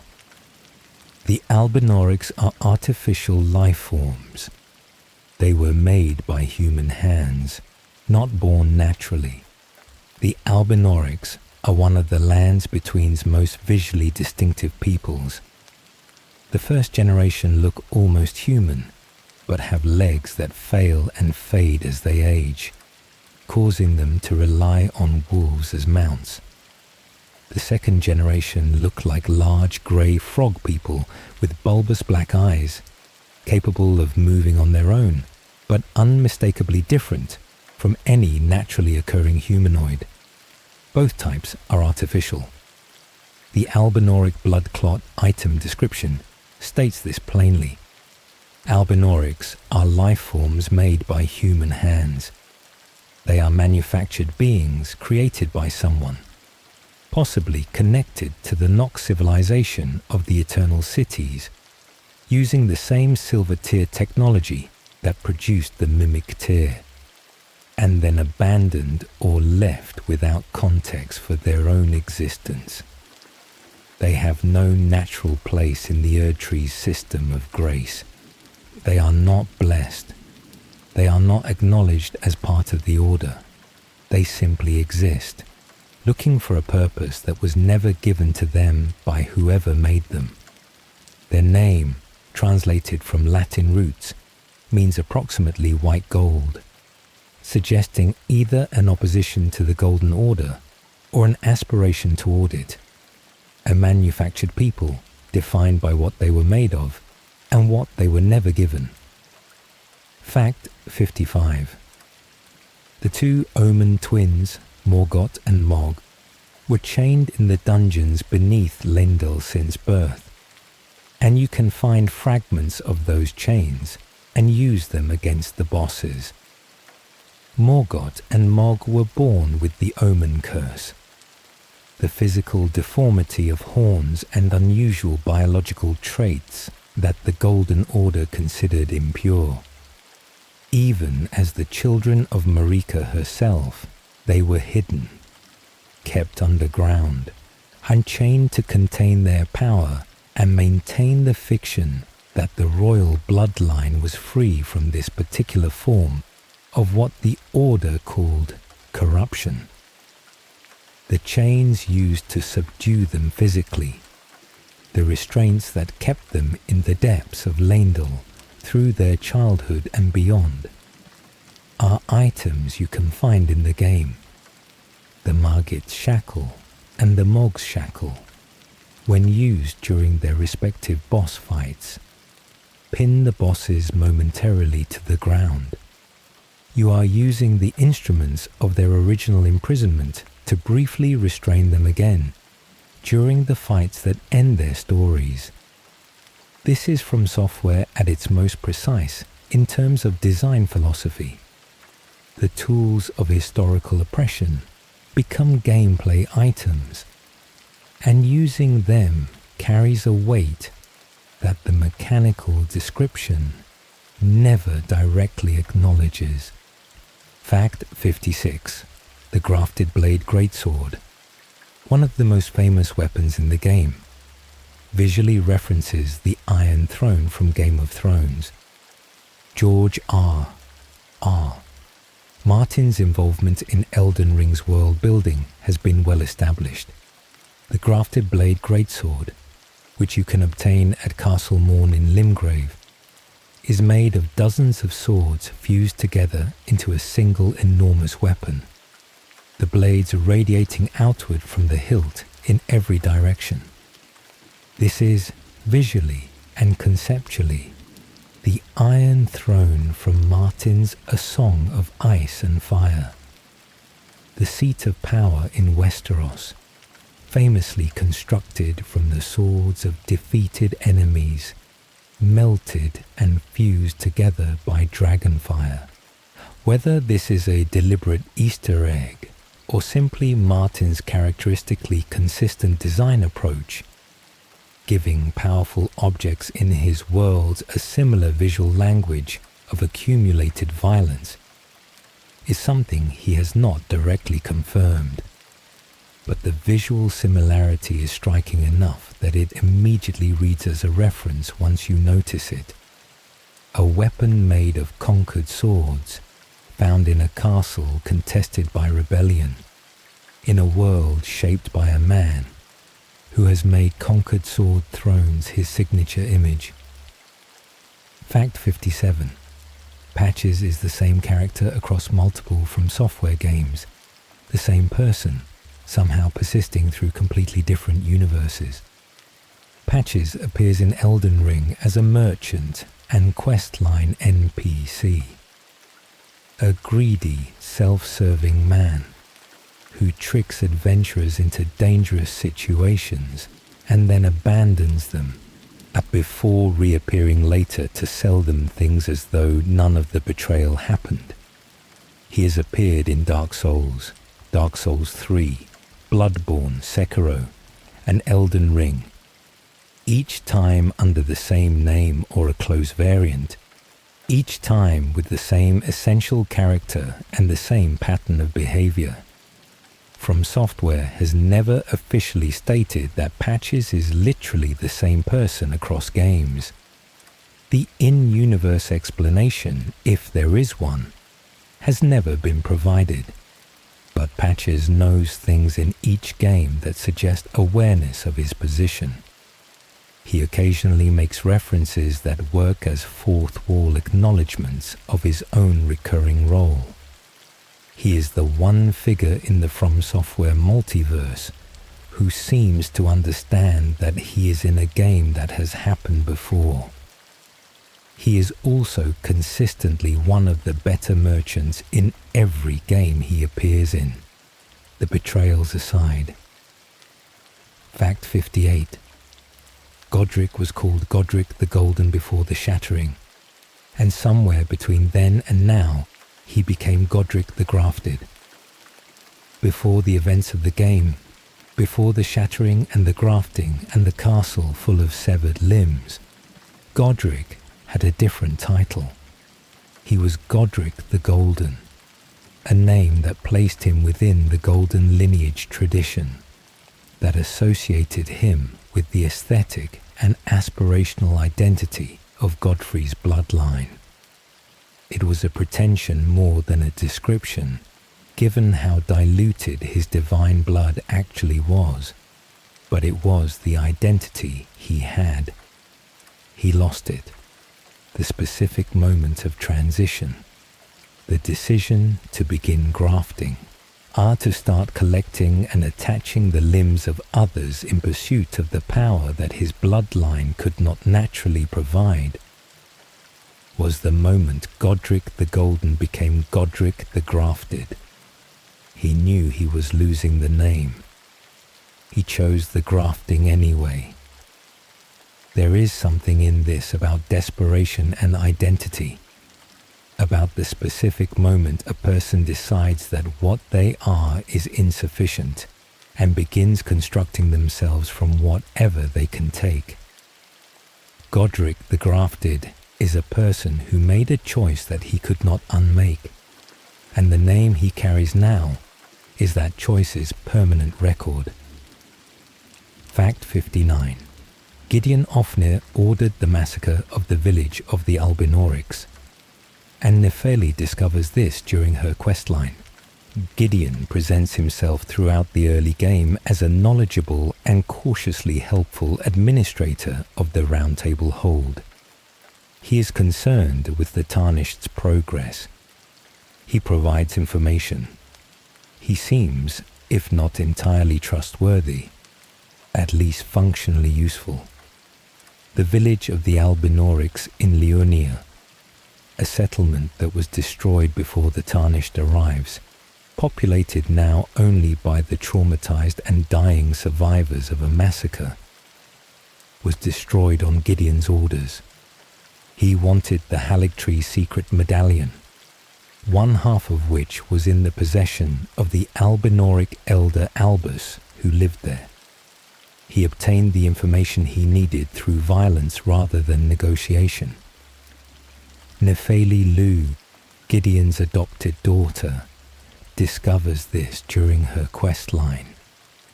Her response, the specific collapse of her faith in her father, the complete revision of who she believed him to be, is one of the game's more understated emotional beats. She thought he was someone who stood up for the weak. He sent soldiers to massacre a village of people who could not walk. Fact 60. The Iron Fist, Alexander, the cheerful talking jar, contains human flesh inside himself and knows it. Alexander the Iron Fist is one of the most beloved NPCs in Elden Ring. He is a giant pot. He has a consistently enthusiastic and warm-hearted personality. He is trying to fill himself with the insides of powerful warriors, the flesh and viscera of significant fighters, to become the finest warrior pot he can possibly be.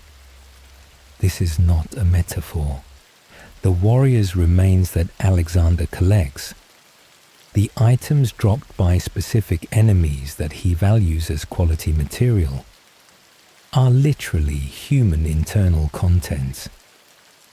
The game acknowledges this without making it grotesque, because Alexander's perspective on the process is so genuinely enthusiastic that the horror of what he is describing is consistently softened by his tone. His questline ends with a specific and moving conclusion. He asks the Tarnished to fight him, to defeat him at his finest, so that the champion can take his remains and carry something of him forward. He wants to die well, defeated by someone worth defeating. The flask of wondrous physic he leaves behind, literally made from his own remains, is the game's most unusual memorial item. By Fact 61, there is a first-generation Albinoric who is impersonating a pot near the village of the Albinorics, and you have to recognize the disguise to interact with him. Albus is a first-generation Albinoric who holds half of the Erdtree secret medallion. He is hiding in the village of the Albinorics in Leonia, disguised as a pot, a large ceramic container that looks, from a distance, like any of the other pots in the area. To interact with him, you have to roll into the pot, not attack it with a weapon, which would damage or kill him. Roll into it. The collision triggers his reveal, and he speaks to you as himself, gives you the medallion, and explains that he has been hiding because people have been coming for it. He is, in most playthroughs, simply one of the many pots in the area that players walk past without considering that one of them might be a person. The game does not flag him differently from the actual pots. He is there, waiting, hoping that the specific person who finds him will also be the specific person he can trust the medallion to. Fact 62. Morgott's boss fight takes place in the throne room of Leyndell, which means you are fighting the king in his own throne room, by his own throne. This detail is so embedded in the design of the encounter that most players simply accept it as the arena without processing what it means. The Elden Throne, the literal seat of Elden Lordship, the physical object that represents the position you are supposedly pursuing, is right there in the room. It is behind the boss. You walk past it to reach Morgott. You fight him with it visible. You are fighting the king who has been guarding this empty throne for the entire span of the shattering. He has been keeping this room safe, keeping this position open, for a legitimate Elden Lord who he simultaneously knows will never come, because the Erdtree's thorns prevent anyone from completing the process.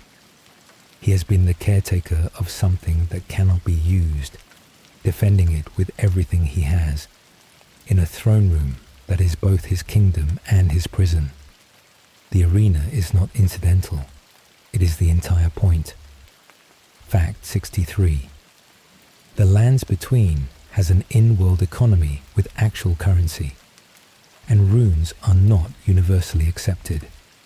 Runes in Elden Ring function as currency for player purposes. You collect them, you spend them at merchants, you use them to level up. But rune-based exchange is specifically the system established by the Golden Order, where the power associated with grace and the Elden Ring circulates through the population in the form of these fragments. Not everyone operates in this economy. The nomadic merchants, for instance, carry physical goods that they trade for runes, but their deeper economic reality, as established by their connection to the frenzied flame, exists outside the Golden Order's system. The Albinorics, who are not graced, have less natural relationship to the rune economy. Various NPCs throughout the game work through barter, or through specific items, rather than purely through rune exchange. The game presents a world where the official economic system, rune-based exchange, is the dominant one, but not the only one, and where the people who are excluded from grace are correspondingly excluded from the full benefits of the system that grace makes possible. Fact 64. Godric's ancestor, Godfrey, the Grafted, is imprisoned in an Evergirl on the Altus Plateau, proving that the grafting tendency runs in the family.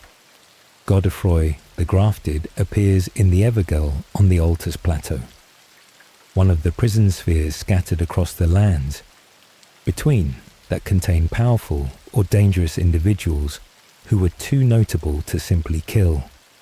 He looks like Godric's first phase.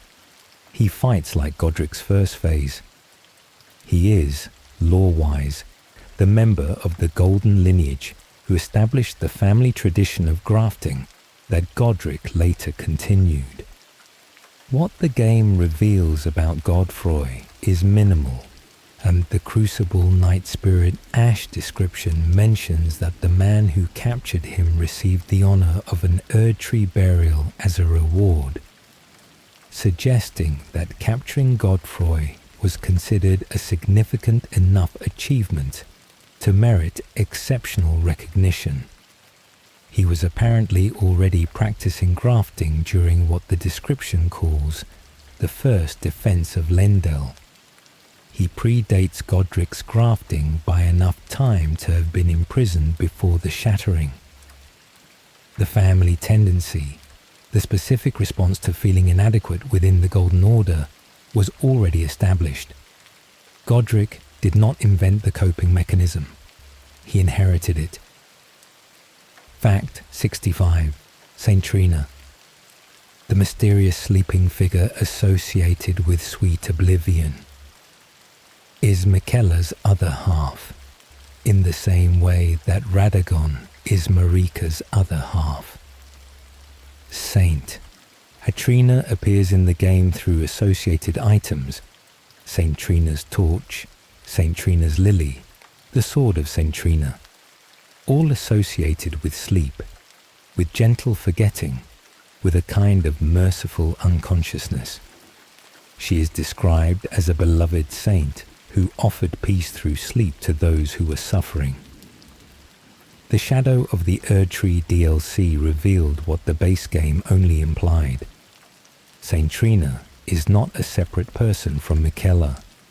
She is Miquella's other aspect, the feminine, gentle, sleep-associated side of an Empyrean, who, like Marika and Radagon, contains within himself a dual nature that can express itself as two distinct identities, where Miquella is the brilliant, determined, eternally young strategist working to reshape the world, saint, and Trina is the part of him that offers rest and peace and the suspension of suffering to those who cannot bear it. The lands between contains at least two beings who are simultaneously two people, and both of them are divine. Sleep well. We are past halfway through the facts. The world is still revealing itself. Welcome back. Let everything slow around you. We are going into the deepest layer of the game's cosmology now. The outer gods, their competition for the lands between, and the way their conflict underlies everything that the demigods and the tarnished experience on the surface. Fact 66. There are at least 12 outer gods in Elden Ring's universe, and most players only know about 2 or 3 of them. The Greater Will and the Frenzied Flame are the most prominent outer gods in the game's main narrative, but they are not the only ones competing for influence in the lands between. The lore scattered through item descriptions, NPC dialogue, and environmental detail reveals the presence of at least 12 distinct cosmic forces, each associated with a specific domain, and each with followers and vessels in the world. The Scarlet Rot has its own outer god, sealed beneath the Lake of Rot by a blind swordsman, long before the events of the game, but still exerting influence through Malenia, who carries its essence in her body. The Formless Mother governs blood, Mog's patron, whose blessing manifests as blood flame and the specific power of blood loss. The fell god of the fire giants was defeated in Marika's war against the giants, but its fire was preserved in the forge specifically because it could not be fully destroyed. The nameless god that Placidusax served before the current age departed without explanation. The lands between is not simply contested between order and chaos. It is a battlefield for a dozen cosmic forces, each one trying to establish its own version of reality through whatever vessels and followers it can cultivate. Sherita's Fact 67. The outer god of Scarlet Rot was sealed underground by a blind swordsman, and that swordsman later became Malenia's mentor. The Blue Dancer charm contains one of the game's most quietly remarkable pieces of backstory. A dancer in blue gave a flowing sword to a blind swordsman. The blind swordsman, armed with this weapon, defeated an ancient god, a god that was Rot itself, and sealed it away in what would become the Lake of Rot. This blind swordsman, with a flowing sword, later appears in Malenia's own history as her teacher and combat mentor. The person who sealed the god of Scarlet Rot also trained the person who became that god's most powerful vessel. The specific tragedy here is that the swordsman could seal the god, but could not destroy it. The divine essence remained, sealed and contained, like still capable of emerging through whoever was sufficiently susceptible. And Malenia, born as an Empyrean with the outer god of Rot already inside her as a curse, was precisely that susceptible. The swordsman sealed the god with a human weapon and passed the knowledge of fighting to someone who would need it more than anyone. And the god found its way out anyway. Fact 68. Gowry, the seemingly kind old sage who helps you with Millicent's questline, is actually a kindred of Rot in disguise. Gowry presents himself as a sage who lives in a shack in Caelid, near the swamp of Aeonia. He helps you with Millicent's questline because he is invested in her development. He seems, if somewhat uncanny, in the way all Kaled inhabitants are uncanny, basically trustworthy. He is not an old man. He is a kindred of rot, one of the pest-like creatures that the outer god of rot produces, the insectoid beings that appear throughout areas touched by the scarlet rot. His true form is that of one of these creatures, and the old sage appearance is a disguise or transformation that he maintains to interact with human beings in ways they find less immediately alarming. His investment in Millicent is genuine but not benevolent. He raised her as a child.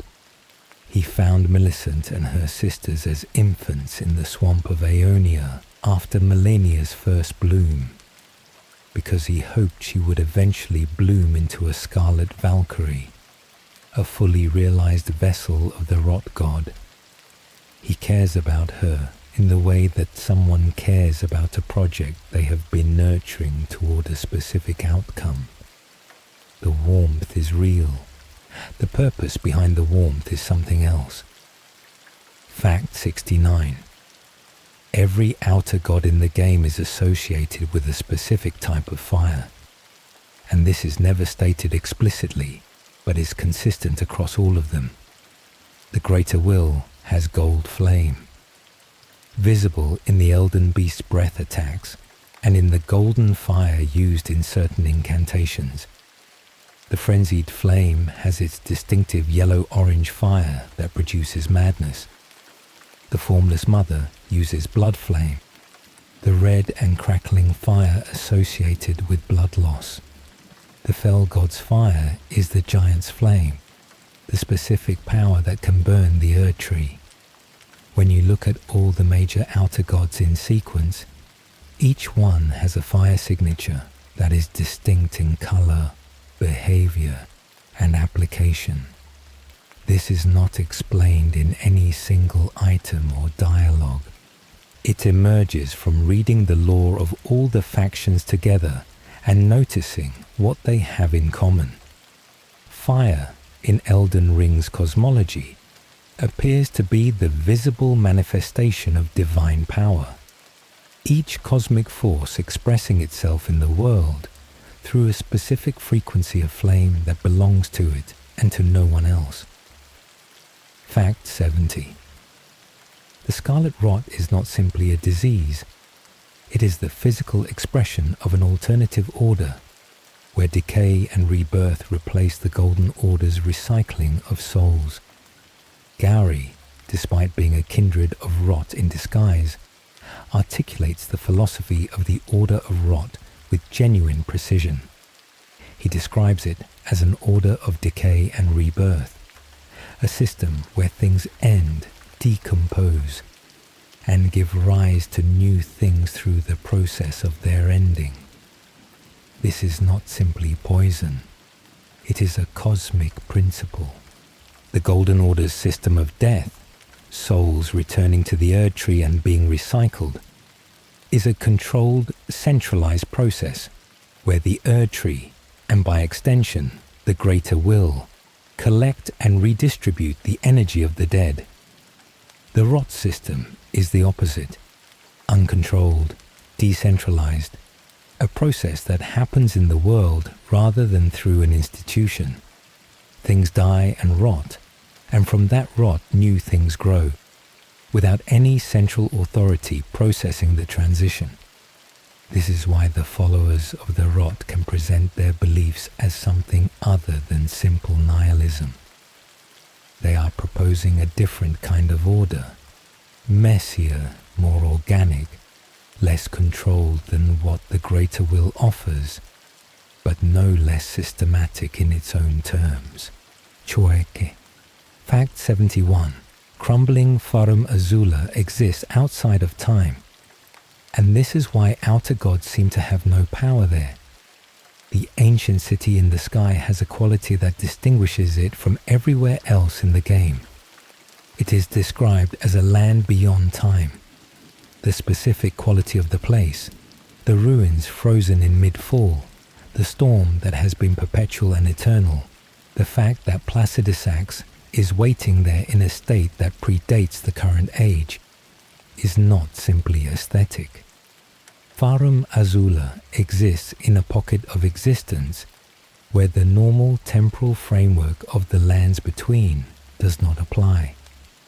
The outer gods, whose power operates through the influence they exert on the world's timeline and through the vessels they cultivate in it, appear to have significantly reduced presence there. The greater will's grace does not reach Farum Azula the same way it reaches the rest of the lands between. The other outer gods, similarly, have less purchase there. This is also why Miquella was associated with Farum Azula in some of his work. The place outside time offered a location where the outer god's interference with his projects was minimized. Fact 72.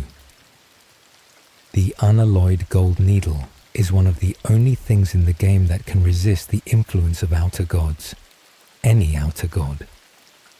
Miquella created the unalloyed gold needle as part of his project to cure Malenia's scarlet rot. The unalloyed gold, a specific purity of the material distinct from the gold associated with the Golden Order generally, has a property that the game's lore describes as resistance to the meddling of outer gods. The needle was designed to suppress the influence of the Scarlet Rot's outer god inside Malenia's body, to keep the god from fully taking over, to preserve Malenia's sense of self against the pressure of what she was carrying. The needle can also be used at Dragon Lord Placidusax's arena to suppress the frenzied flame's influence if you have taken on that ending path and want to escape it. The same material that resists the rot's outer god also resists the frenzied flame's outer god. Unalloyed gold in Miquella's design is specifically anti-outer god material, a counter to cosmic interference in general, not just to one specific force. This means Miquella was working on what is essentially a weapon against the entire category of outer gods, not just the one afflicting his sister. Fact 73. Blindness appears throughout the game as a consistent mark of connection to the outer gods. The finger reader maidens, the women who can read the two fingers and transmit the greater will's messages, have no eyes. Hyetta, who follows the path toward the frenzied flame through her questline, is blind. The blind swordsman who sealed the outer god of rot receives his cosmic weapon from a fairy. The blood star, associated with the Formless Mother, was reportedly discovered by people whose eyes were gouged by thorns. Across multiple outer gods and multiple traditions, the loss of conventional sight appears to correlate with the acquisition of a different kind of perception, one that operates at the level of the cosmic forces rather than the physical world. The people who see the outer gods most clearly are people who have lost or abandoned the ability to see the ordinary world. This is consistent with the philosophical thread that runs from Bloodborne through Elden Ring in From Software's work, that ordinary perception and extraordinary perception trade off against each other, that seeing what is real costs something, and that the cost is often the ability to see what is merely present. Fact 74. The ancient dragons had their own outer god, and their relationship to it was severed when Marika established the Golden Order. Before Marika's rise, the ancient dragons were among the most powerful beings in the lands between. The description of the ancient dragon smithing stone refers to the ancient dragon lord's power as seated beyond time, connecting them specifically to the timeless quality of Mazula. The dragons and the being that would become Placidusax's Elden Lord were part of an arrangement that predated the Greater Will's establishment of the current order. When Marika fought the ancient dragons, when the war that ultimately resulted in the ancient dragon civilization's reduction from dominant force to scattered remnants happened, she was not simply conquering territory. She was severing the connection between the lands between and whatever cosmic force the ancient dragons had been serving. The Golden Order replaced not just the Erdtree, but the entire cosmological arrangement that existed before it. The surviving ancient dragons, the ones you encounter in the game as bosses and field enemies, are the remnants of a civilization that once served a completely different master, and whose connection to that master was cut when the Greater Will's order was established. Fact 75. The game tells you that one more Scarlet Aeonia bloom would have made Malenia a true goddess, and most players miss this entirely. The Scarlet Aeonia item, the flower that blooms from Malenia's body in the final phase of her boss fight, has a specific description. It states that Malenia's next and third Scarlet Aeonia bloom will rebirth her as a true goddess. The bloom you witnessed during the boss fight is the second. She bloomed once in Caelid against Radahn. She blooms again at the moment of her defeat in the Erdtree. One more bloom, one more moment of mortal extremity, and Malenia would have fully completed the transformation from vessel to deity. The outer god of rot would have had a true goddess in the world, not simply a carrier, but a complete expression of its will in divine form. The game gives the Tarnished the role of preventing this specific outcome by defeating her before the third bloom can happen. You are not simply killing a boss.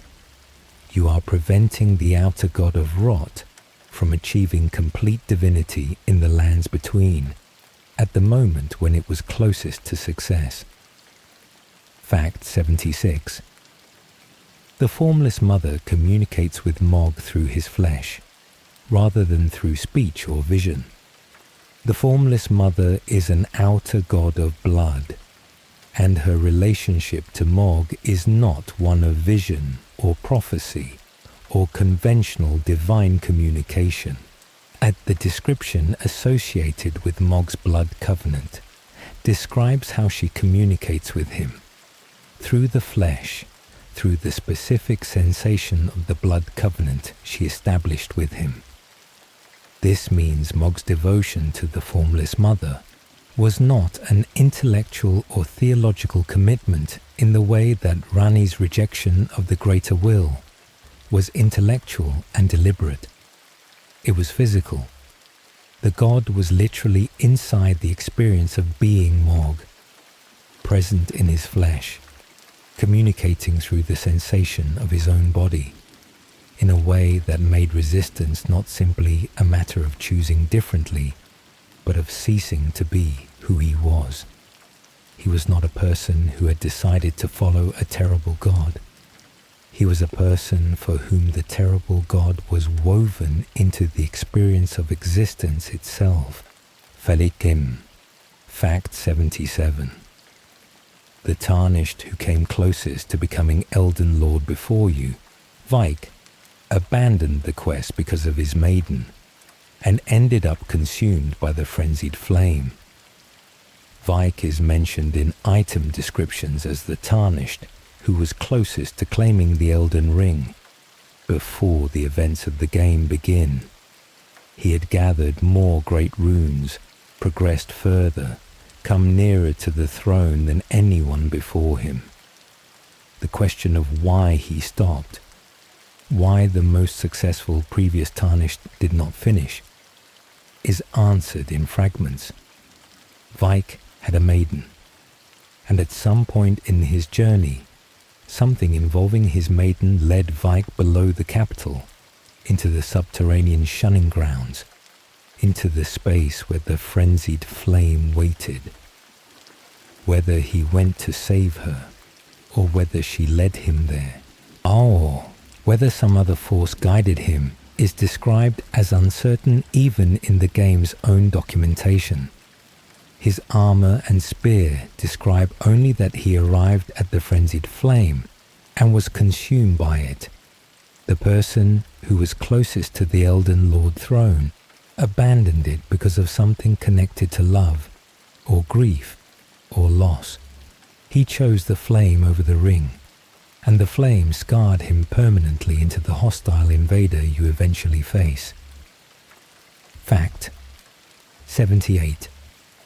Goldmask concluded that the Golden Order failed because the gods themselves are as flawed as ordinary people, and his mending rune attempts to fix the order by removing divine personality from it. Goldmask is encountered standing silently in various locations, always in the same posture of intense contemplation. He does not speak. Our brother Corin speaks for him, translating his gestures and expressions into words that others can process. Goldmask has progressed so far into the study of the Golden Order that he has moved beyond language as a useful communication medium. His conclusion, reached at the end of his quest line, achievable only by using the Law of Regression spell near a specific statue in Leyndell and returning to report what you learn, is that the imperfections of the Golden Order exist because the very gods who established it are as fickle and imperfect as ordinary human beings. The Golden Order failed not because it was corrupted from outside or sabotaged. It failed because its creators were not as divine as they presented themselves. His mending rune of perfect order attempts to fix this by stripping out divine fallibility, to create a version of the Golden Order that is as logical and consistent as it always claimed to be. Whether a Golden Order without divine personality is better or simply colder is a question the game leaves open.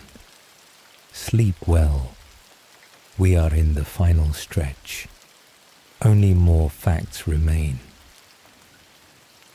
Welcome back. Let everything settle.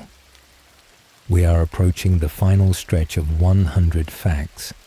This part goes into the oldest layers of the lands between, the traditions and beings that predated the Golden Order, and that the Erdtree's establishment suppressed or replaced. Fact 79. The Deathbirds only appear at night because they are tied to a pre-Golden Order tradition of death that the Erdtree's establishment suppressed. Most players encounter Deathbirds by accident, exploring at night, suddenly hearing ominous music, turning to find a massive skeletal bird descending from above. They are field bosses that appear only during the game's nighttime cycle, disappearing when dawn comes. The reason they appear only at night is lore rather than gameplay convention. Before the Erdtree established the Golden Order's system of death, where souls return to the Erdtree through the catacombs, there was a different tradition for handling the dead. Death was burned in ghost flame, and the Deathbirds were the keepers of that fire. They are the remnants of a pre-Erdtree religious institution, beings whose entire purpose was the processing of the dead according to a system that the current order replaced and then suppressed. The Erdtree's establishment made the Deathbirds obsolete and heretical simultaneously. They continued to exist in the margins of the current order, emerging at night when the Erdtree's golden light is at its weakest, to perform their ancient function. They are living protest against the Golden Order's takeover of death. Fact 80. The Tibia Mariners, the skeletal boatmen you encounter at graveyards, are the first gravekeepers in the history of the lands between, predating every human institution.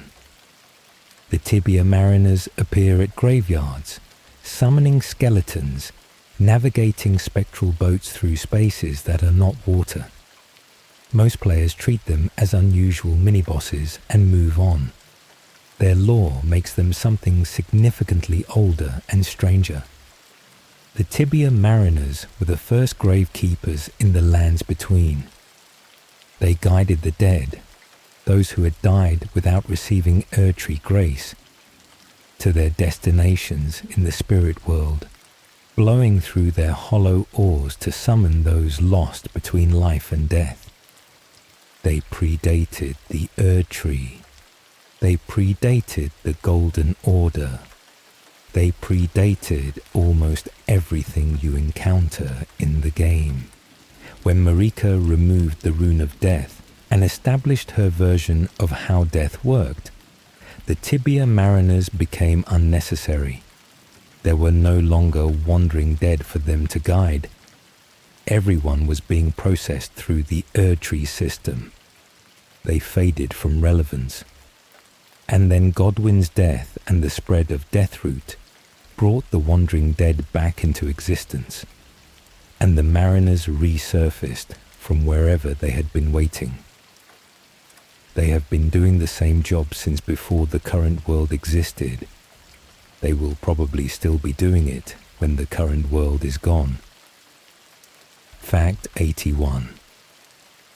The Mausoleum Knights who protect the walking mausoleums voluntarily beheaded themselves, and their armor still shows the blood stain from the cut. The walking mausoleums, the enormous tortoise-like creatures that roam the lands between carrying mausoleums on their backs, are protected by knights who function as their guardians. These knights wear armor with wing-shaped ornaments on their backs, intended to evoke the deathbirds. What makes them remarkable is the nature of their service. The item description for their armor describes their ornamental wings as part of a self-inflicted curse that ties their spirits to the land, so that they might better serve their masters in death. They beheaded themselves, willingly, as an oath of service that would bind their spirits to the mausoleum indefinitely. A specific and easy-to-miss detail. The back of their armor has a blood stain running down it, the stain from the beheading. The game textured this into the armor and never mentioned it, trusting that players paying close enough attention would find it and understand what they were looking at. Fact 82. The Radagon Cuckoo Knights of Raya Lucaria are named after a bird that practices brood parasitism, which is a subtle commentary on Radagon's own family situation. The Knights of the Cuckoo are the military force of Raya Lucaria Academy. Their emblem is the cuckoo bird, and the connection between their name and their insignia initially seems like simple regional flavor, but the cuckoo is a very specific choice. Cuckoo birds practice brood parasitism, laying eggs in the nests of other birds so that those birds will raise the cuckoo's offspring instead of their own. The cuckoo's chick often pushes the host bird's own eggs out of the nest to eliminate competition.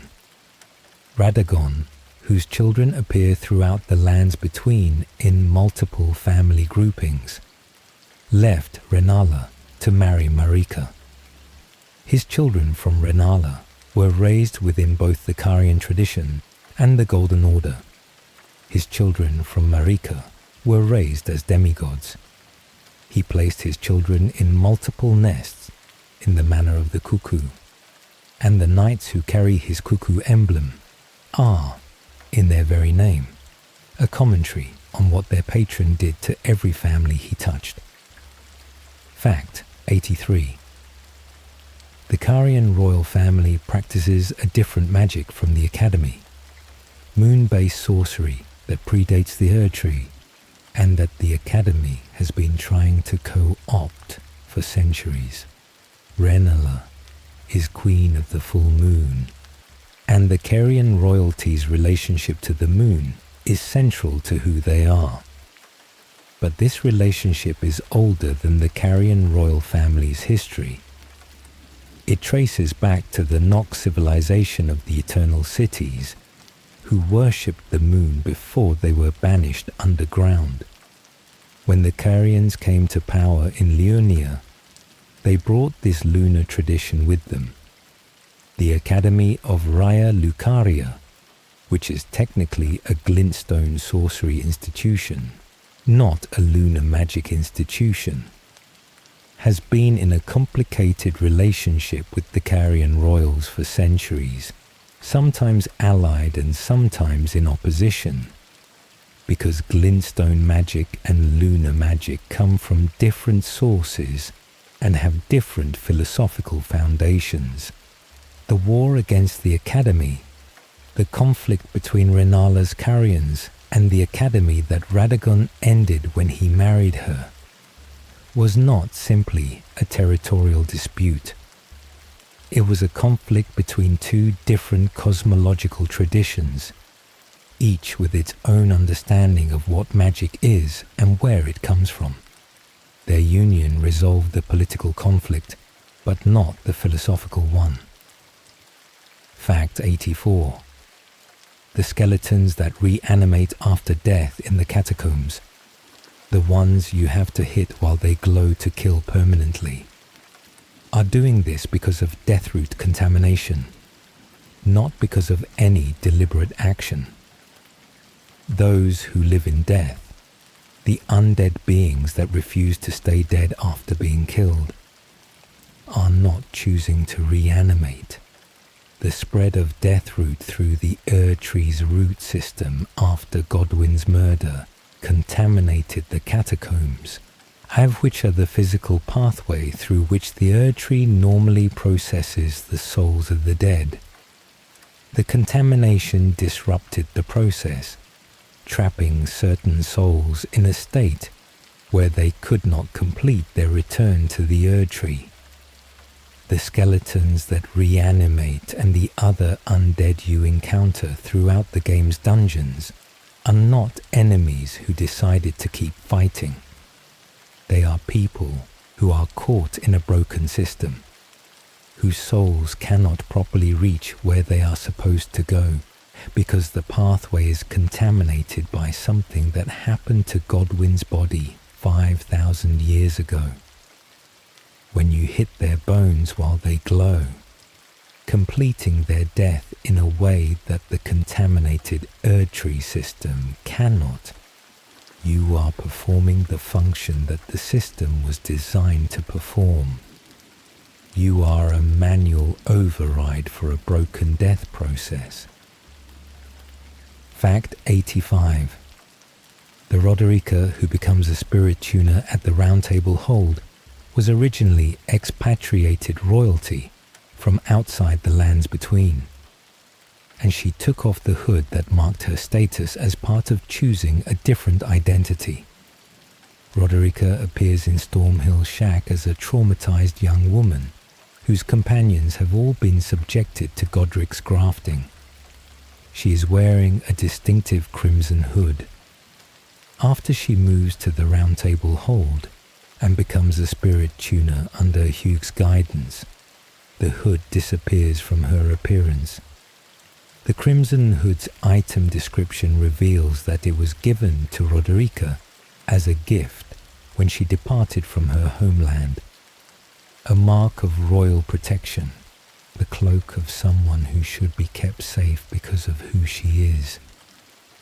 She crossed the sea to the lands between wearing it, or when she takes it off at the Round Table Hold and begins her work as a spirit tuner, she is setting aside the identity it represented She is no longer the expatriated royal being protected by her lineage. She is choosing a new identity, one built on the capabilities she is developing in her new place. And the physical act of removing the hood marks the moment of that choice. The game shows you this change without explaining it, trusting that players who notice the absence of the hood will connect it to the description of what the hood meant. Fact 86. The Elden Ring's original Japanese release had different descriptions for several items, and some of these differences significantly change how we understand specific lore details. The localization of Elden Ring from Japanese to English involved some translation choices that the community has debated extensively. In specific cases, the Japanese original implies slightly different relationships between elements than the English translation conveys.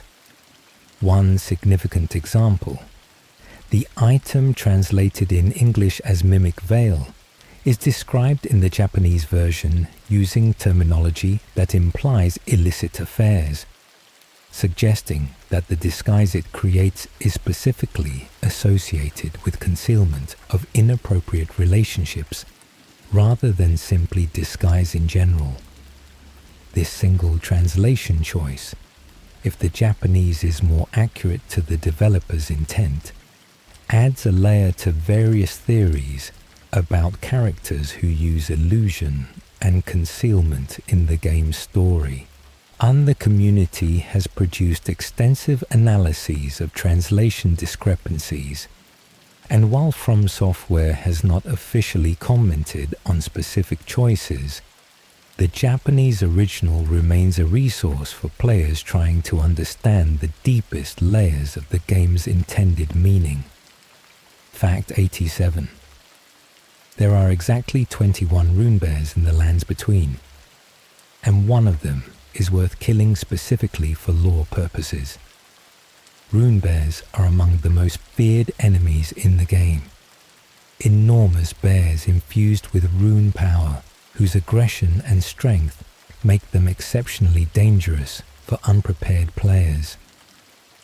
Most players learn to avoid them after the first encounter, and give them a wide berth throughout their playthrough. There are 21 in total, scattered across the map. Most of them are functionally identical, same moveset, same behavior, same extreme hostility, but one of them, found in Caelid, is different enough that players who have spent time with runebear encounters describe it as notably more aggressive, even by runebear standards. The specific lore significance is connected to what the rune infusion means for these creatures.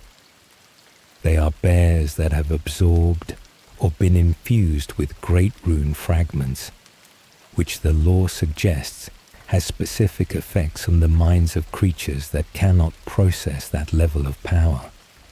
They are the Lands Between's most extreme example of what happens when the power of the Elden Ring enters a being that was not designed to contain it.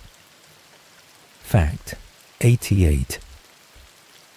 The bat enemies that appear at night sing in Latin.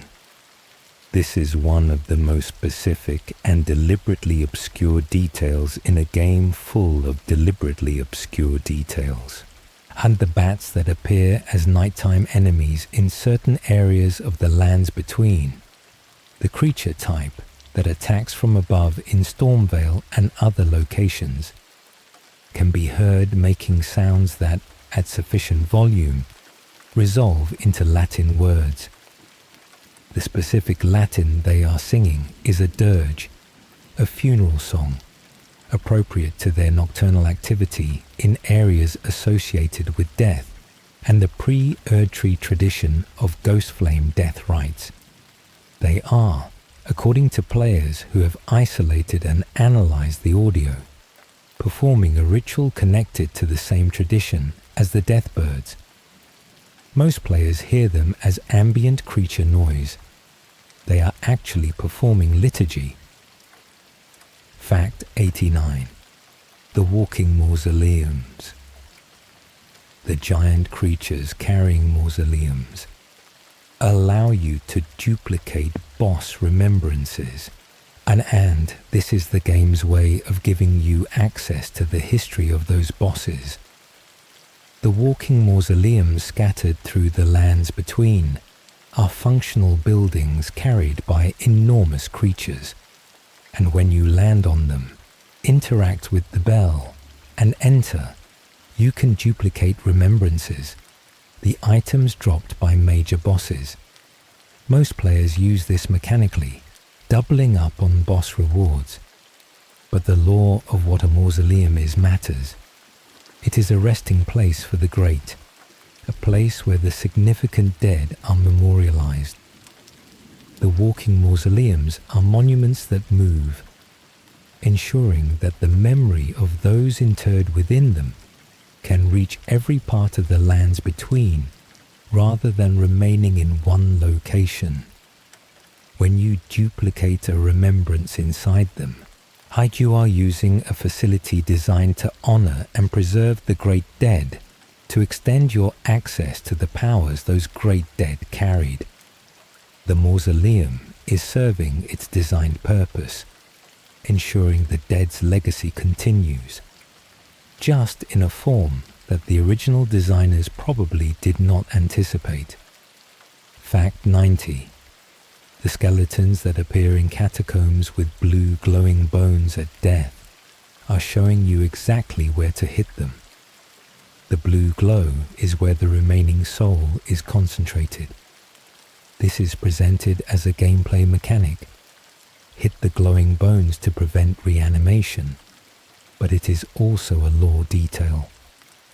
The blue glow that appears when a skeleton is killed is the visual manifestation of the soul fragment that is trapped in the physical remains. The death root contamination that prevents souls from returning to the Erdtree leaves a residue in the body itself, a concentration of soul energy that cannot complete its journey. When you strike the glowing bones and the skeleton does not reanimate, you have disrupted whatever mechanism the contamination uses to pull the soul back into the body. You have not sent the soul to the Erdtree. The Erdtree system is what is broken. You have simply ended the loop that was keeping the soul trapped in the decaying body. Where the soul goes after that is one of the game's many things that it does not specify. Fact 91. The Knight's Cavalry, who appear riding across roads at night, are agents of Morgott, and they have been hunting the Tarnished since before you arrived. The Knight's Cavalry are among the more memorable nighttime encounters. Mounted knights in black armor riding spectral horses across specific roads in the lands between, attacking any Tarnished they encounter. Most players add them to the list of dangerous nighttime enemies and manage them accordingly. What the lore reveals is that they are specifically Morgott's agents. During the Shattering, Morgott organized the Knight's Cavalry to hunt champions and Tarnished, who might be powerful enough to threaten the Erdtree's approach, to kill, before they could complete their journey, the people who had enough potential to become the next Elden Lord. They have been doing this since before you arrived. The roads they patrol are the approaches to Lendil, to Stormvale, and to the places a Tarnished attempting to become Elden Lord would need to pass. When you encounter one, you are encountering Morgott's advance force, the extension of the man who is personally testing you, who is simultaneously fighting you as Margit and watching you through his cavalry. to determine whether you deserve to reach his city. Sleep well. The final set of facts is almost here. Welcome back. This is the last part. We have traveled through 100 facts about Elden Ring, through the outer gods and the demigods, the hidden alliances and the tragic betrayals, the ancient traditions and the people caught between them. This final part closes with 9 facts that each illuminate something about the game's deepest design philosophy. Fact 92. The entire Golden Order, the world governing system you spend the game either restoring or replacing, was never truly about the people who lived inside it. This is not a fact about a specific item or character. It is a structural observation about the entire system the game places you inside. Every major institution in the lands between, the Healing Church in Bloodborne, the Golden Order in Elden Ring, is designed to serve the power that created it, rather than the population that lives within it. The souls that return to the Erdtree do not rest. They feed it. The grace that the Erdtree distributes is not a gift. It is a signal, a marker, a method of tracking and categorizing the people it illuminates. The 2 fingers who guide the Tarnished toward the throne are not interested in the Tarnished's well-being. They are instruments of the greater will, whose interests are not the interests of the people who live in the world it governs. This is not hidden. The game says it through item descriptions, through the responses of NPC characters who have looked at the system honestly, through the specific way that every ending either restores an inadequate order or replaces it with something uncertain. The world is organized around something that is not the people in it. Understanding this is what makes every ending feel like a weight rather than a triumph. Fact 93. The Elden Ring itself is a living creature, the Elden Beast. And when you fight the final boss, you are fighting the actual ring. Most players understand that the Elden Beast is a guardian of the Elden Ring, a cosmic entity that defends the ring from those who would misuse it. The more precise lore is that the Elden Beast is not simply the guardian. It is the ring. The item descriptions and lore around the final boss sequence confirm this. The Elden Beast is the living embodiment of the Elden Ring. The Elden Ring made biological. The ring was not placed inside a creature for safekeeping. The ring is the creature. When you forge a new order at the end of the game, when you interact with the remnants of the Elden Ring, you are working with the biological remains of the thing you just killed. The laws that governed the lands between were alive. They had preferences, goals, and a body, and you killed them. Fact 94. The game has a hidden night and day cycle that affects enemy behavior, available bosses, and the emotional tone of specific locations, and most players never consciously track it. Elden Ring has a full day and night cycle, but unlike games that track time explicitly and tell you what time it is, this game lets the cycle run in the background without announcing itself. The sun sets, night comes. Specific enemies appear that are not present during the day. Specific bosses become available. And the atmosphere of familiar areas shifts. This affects not just which enemies you encounter, but how the world feels. The Lands Between at night is a different emotional experience from the Lands Between during the day. Not simply darker, but quieter in certain ways and more hostile in others. The silence of a field at night with only distant deathbird music breaking it, communicates something about the world that the daytime version of the same field does not. From software designed this cycle to be absorbed rather than analyzed, you are meant to develop a feeling for when night is coming, to notice the quality of the light changing, to make decisions based on atmospheric awareness rather than explicit information. The game trusts you to be a person in its world rather than a manager of its systems, as Fact 95. Every major ending you can achieve addresses one of the fundamental problems of the Golden Order, but none of them addresses all of them.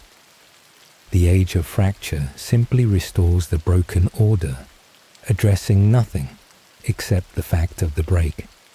The Age of Order removes divine fallibility from the Golden Order, addressing Goldmask's critique, but producing a world colder and more rigid than what existed before.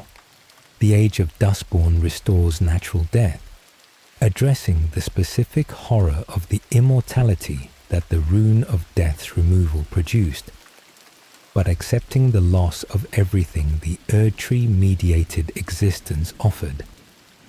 The Blessing of Despair curses everyone with the Omen Mark, which addresses nothing and damages everything. The Lord of Frenzied Flame addresses the separation that the Greater Will introduced into the cosmos by dissolving it entirely, which addresses the philosophical root of the problem, but at the cost of everything that exists inside the separated state. The Age of Stars removes the Greater Will's influence entirely and introduces a different, cooler, less controlling order, which addresses the source of the problem, but leaves the world in a condition that Ranni herself describes as lonely and cold. No ending is perfect. The game does not offer a perfect ending. This is not a failure of design. It is the most honest thing the game does. The world has been broken for 5,000 years. The problems it produced cannot be resolved cleanly. Every available future involves accepting certain costs. Fact 96. The description of the Elden Ring in the game's opening. In the lands between ruled by Queen Marika the Eternal, the Elden Ring, source of the Erdtree, has been shattered. Contains the only time the game states the Elden Ring's relationship to the Erdtree directly. Most players, from their first moments with the game, accept the Erdtree as primary and the Elden Ring as secondary. The tree is the big visible thing. The ring is the abstract MacGuffin you are told to repair. The opening line reverses this assumption. The Elden Ring is the source of the Erdtree, not the other way around. The tree, which looks so fundamental and ancient and structurally central to the world, is downstream from the ring. The ring produces the tree. The tree is an expression of the ring, and the ring, as we now understand from the lore, is itself an expression of the Elden Beast, which is an expression of the Greater Will. The visual hierarchy and the actual causal hierarchy are inverted. What looks most powerful and central is actually the most dependent element in the chain. The Erdtree is the symptom. The ring is the cause. The Greater Will is the source. Fact 97. Every item in the game has a weight value, including key items, quest items, and items that cannot be equipped. The developers assigned weights to objects that will never affect gameplay, because consistency matters. This is a detail that emerges from looking at the game's data files. Every object in the lands between, including items that exist purely as quest triggers or lore objects, has a weight value assigned to it. The items you cannot put in your equipment screen, items whose weight will never matter to any gameplay calculation, have weights. This is not an accident of how the item system works that left residual data in unused fields. It is consistent application of the game's design philosophy. Everything exists in the world. Everything has physical reality. Everything behaves as though it is real, even when that behavior produces no observable effect for the player. From Software builds worlds that are complete in ways the player cannot fully perceive. The consistency is not for the player's benefit, it is for the world's. Fact 98. The Elden Ring is the first From Software game where George R.R. Martin's involvement in the world building produced something Martin himself has never experienced. He confirmed he has not played the game he helped create. Martin appeared on The Late Show and confirmed this directly. He has not played Elden Ring. He stopped playing games years ago because he would get completely absorbed and stop writing. He built the world that 500 hours of community exploration has mapped and theorized over, and he has never seen it in the form that all that exploration happens in. This produces an unusual creative situation. Martin wrote the history, the 5,000 years of backstory, the characters and their conflicts, the powers they wielded. Miyazaki took that history and built the specific game experience on top of it. The collaboration produced something neither of them could have produced alone, and one of the two people who created it has only ever seen his half. Whether Martin would be surprised by what Miyazaki made of his history, or whether the specific ending choices, the specific way the lore is fragmented and distributed through item descriptions, the specific difficulty of reconstructing the world's past from what remains of it, aligns with what he intended, is something only he could answer. He has not played it to find out. Fact 99. The lands between is not the whole world, and the game gives you evidence of at least 6 other regions and civilizations beyond its borders. The lands between is the playing field, but it is not the entirety of the world. Various item descriptions, NPC dialogue, and lore fragments reference places that exist beyond the sea of fog that surrounds the region. The Land of Reeds, the eastern land where specific blade techniques originate. Eocade, the source of specific arcane traditions. The distant lands where the Tarnished spent their years of exile. Various regions referenced in the backstories of NPCs whose origins are from outside the lands between. The world is larger than the game shows you. The conflicts of the Golden Order and the Shattering happened in a specific region of a planet or a cosmos that extends far beyond what you can explore. The events you participate in are significant. They are not the only events happening everywhere.